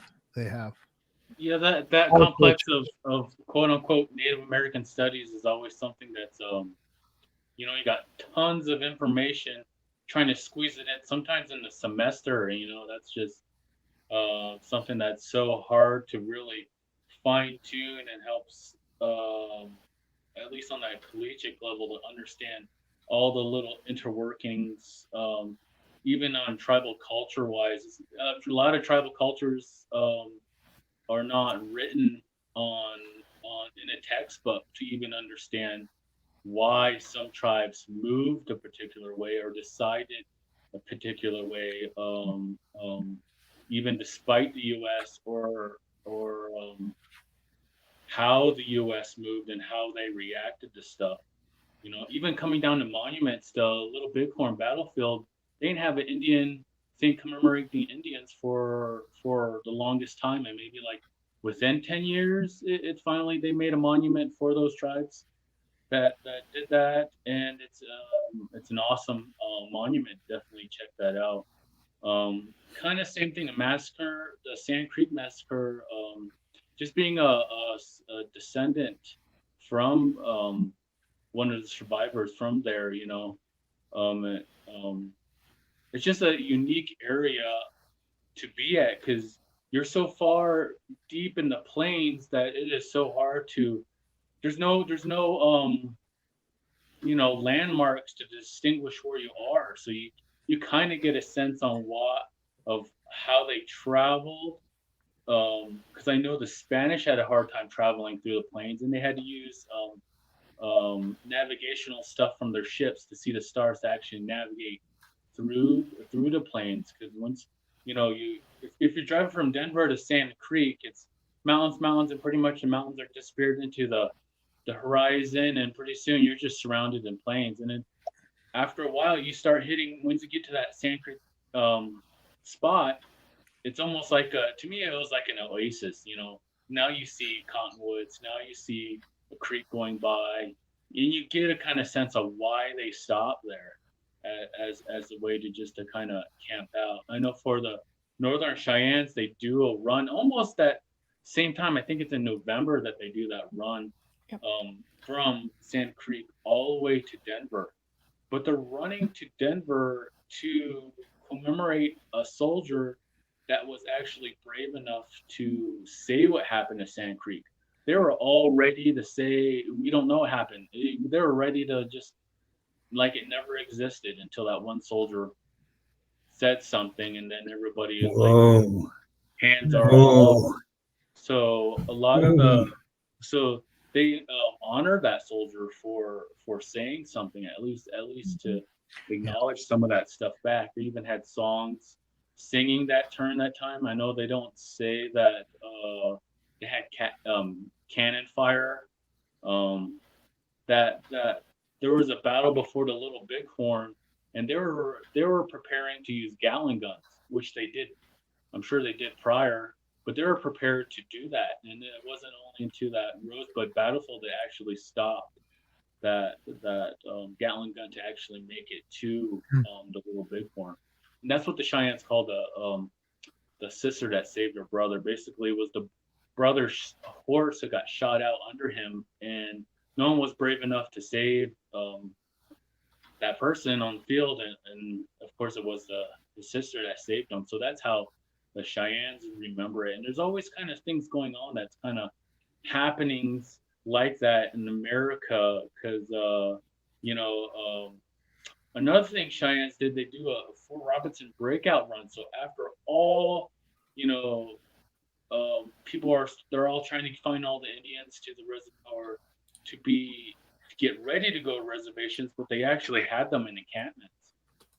So they're at Fort Robinson, Nebraska, and what happened was and that's the same spot as Crazy Horse was killed. So you got that vibe going around. So what they did is they just planned an escape all the way to northern Cheyenne during the winter time, and before all this COVID and even way past then, I used to join in them with that run. You're doing the run, you're running from Nebraska all the way to southern Montana. It's a 500-mile run, and no one knows why we're running. You just see a group of Indians, the lead runner, because we would kind of do what do they call that? Kind of like run, we'll take the staff, and another one will take like a relay run, kind of like a relay run to make it all those miles. And cars just going by, be running in Deadwood, South Dakota. No one is having no reason why there's a bunch of Indians running in the middle of Deadwood, South Dakota. So it's just those things. Just like they have no idea. And then the other element to bring that in is how you would integrate some of those cultures into, say, K through 12. I know sometimes in Billings, my parents were kind of saying, hey, why don't you guys add a little bit of this tribal stuff in there? And it was more specific to the local tribes. So since we were in Billings, have a little idea of what Crows and Cheyennes, to know, these Indians that were in your own community. And you kind of, they tweaked it a little bit, and you kind of see the changes. So like, for example, they would bring in a drumming group and sing them songs as a school assembly. And then they'll have kids their own age doing the dances and then explaining all the dances, all that type of stuff. So there's that one element. There's another element where they all went to a park. The local tribes dressed up in all the regalia, dressed up their horses in all the regalia. They explained it all. They had a teepee on one side explaining all the herbs. They had another pond, what kind of games we played. So I think for a lot of the stuff, it's going to be just one little tweak over another. Because for me to understand, it was like connecting the dots, because it wasn't really, it would be written in a book somewhere that you found in the corner. It had this little detail in there. You can't even make really sense of it until you actually were in that area. So even like some rest stops in Wyoming, there's like prominent points of historical paths that happened with just right around those rest stops, and you won't even know that these things were actually right under your feet. Like no one knows is how many forts they had going all the way up to Montana. After that Fort Laramie, and when the Indians agreed with that, they burned all those forts down. So you'll never see those military forts going all the way up to Montana. Of course, I can't imagine what this country must have looked like back then, what it looked like before then, because what we see today is just all of that is gone. All of it's vanished. Even when you look at the California mission system and you go up and down the mission system, you don't even know that over there, that's the mass Indian grave. unless you know what you're looking for, you don't know where that's at in the planning of those. How recent bodies were put in there too. Right. I don't even want to go there. That's what big investigations are going on out here now, is how recent actual Native kids' bodies were being buried in those mass graves. And we're talking just within the last 100 years where these bodies are being found.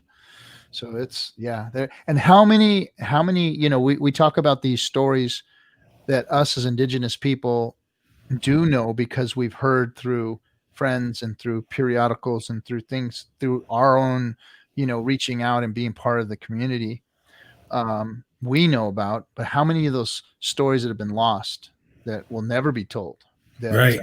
those, like you said, those massacres where what we had a soldier that had to finally fess up and say, hey, no, this is what happened. I mean, there's a lot of stories we all have within our own tribes where, no, this is the real truth right here that happened, but nobody will ever know about it because it doesn't exist anywhere else outside of just your tribal group, or even your family, that has these stories that, oh, I know about this and that, and this is what happened, and the government came in here and they did this and that and the other, and those stories will never be told. Well, maybe. Go ahead, JD. And that's another reason that I actually always wear red, and like at least I wear a red tie or something like that, is for the missing and murdered Indigenous women. And now they're finding out how many young men are actually being affected. Those stories, you never hear about them, and I don't mean to bring that up, but I think that's a story that absolutely needs to be heard. Because you hear these man camps and the way that they're doing this stuff, and some of the stories I've heard, I mean, it actually makes me, it makes you cringe, and like you say, Roy, I mean, those stories that they've got to be told and actually even expanded so that they have to be shouted out, because I think it's pretty bad. So so you're right, Roy, about that. I didn't mean to put a downer in there, but that's something that I always do. I always have some kind of red all the time just to keep that memory alive, because I think that's so important. Yeah, no, it's important to have that, because we can get complacent by the kumbaya moments that we're going to start to see and start to happen, because we are. I mean, look, we're kumbayaing over the Washington football team changing its name. Yeah. That's just one little big deal that happened. It should have happened a long time ago. That's just a bunch of bullshit anyway. So, my friend, I'm with you on that one. So it's like, so we're gonna make. I mean, it's representative of a win, a very small, little, insignificant win in a way, but still a win. So I understand that part of it, but it's like there's so many other things that we should really be, kicking these people in the balls about, versus this little thing. And we're all happy that this happened. And I think it's just a representation of a chink in the armor of things to come, of hey, we finally got our foot in the door, and now you can't close it on us because we're going to come through now. That's what it feels like about that. Not that the issue is significant, but then again, it's really insignificant in the scheme of things, in the big picture. And Roy, if I can, just real quick, because I like that saying. I don't hear it that often, but when you said that, kicking the in the groin, let me tell you, I actually appreciate that, and I'll just say it, kicking the balls, because you don't hear that often, but that's what it is. Yeah, exactly. Well, good. I'm glad that you appreciate it. Yeah, I don't mean it like that. I don't have the guts to, you know what I mean? Because you know what I mean. It comes from a good place. It comes from a good place. Thank you, JD. All right. Well, I used to live in, or I was born in Arizona, but we moved out into Maryland, so Montgomery County, Maryland, and so I went to school over there as a little guy, and man, they would sing Washington Redskins anthem or something all the time over the speakers at the school. Of the school. Yeah, it used to drive me up the wall. And then, of course, you get all the other kids asking about it because they figured out you're that one Indian, and I'm just token by default. But it's just like I can't. for me, it was hard to, where do I start? Because, I was born in like Hopi. And so that whole culture was just integrated, as a part of regular life. So it was like, and then you're putting me down as or overgeneralizing redskin. I was just like, sometimes I'm just like, it was hard to start, I guess I was saying, and drove me up the wall. But it's those stereotypes that really allow people to treat Native people as inferior. It's those stereotypes that allow someone to come and play with your braids, or to ask you weird questions like, well, you don't look Native, or it's those stereotypes and that images that makes us into non-human caricatures, instead of real human beings. I mean, that was the whole idea for Red Hoop Talk, is that we wanted to bring on Native people and Native guests whose lives are, intrinsically involved in being Native, staying close to culture, supporting Indian country, and really just share that with the world. Show people what we look like and things that are interesting to us. Yeah. And Shannon, thank you for that, because that's important, because even like with me, even looking for that and having that connection, because I'm one of the ones that I don't, my mom, anyway, that's a different story, and she wasn't adopted, but on the paper that she did find, all it said was she was taken because her parents were illiterate Indians, and they actually had the word Indian, and that's the document that she found, and not from there. So anyway, what we're doing is a lot of times we're looking, because there's so many have been displaced, and we've been moving, because people they leave the reservation for work or whatever. So there's a lot of us out there and then just through DNA and the blood, I mean, it's a mess. And Shannon, that's one thing that I really appreciate that we're doing here as well, is we're bringing that conversation around. Because I heard a couple of times here where people say, with the, are you're not enough this blood, or what I mean? And there's a lot of us looking, and I found out I'm not the only one. And that's one thing I really appreciate with this. And Roy and Shannon both, I need to say that is thank you for this, because I really am learning a lot through this and the interactions with each other. And you find out we're not that far apart, and we've all suffered the same trauma and the drama, and I just want to say thank you before I get too wordy, but it's doing exactly what you said it was going to do, Shannon, and I appreciate it.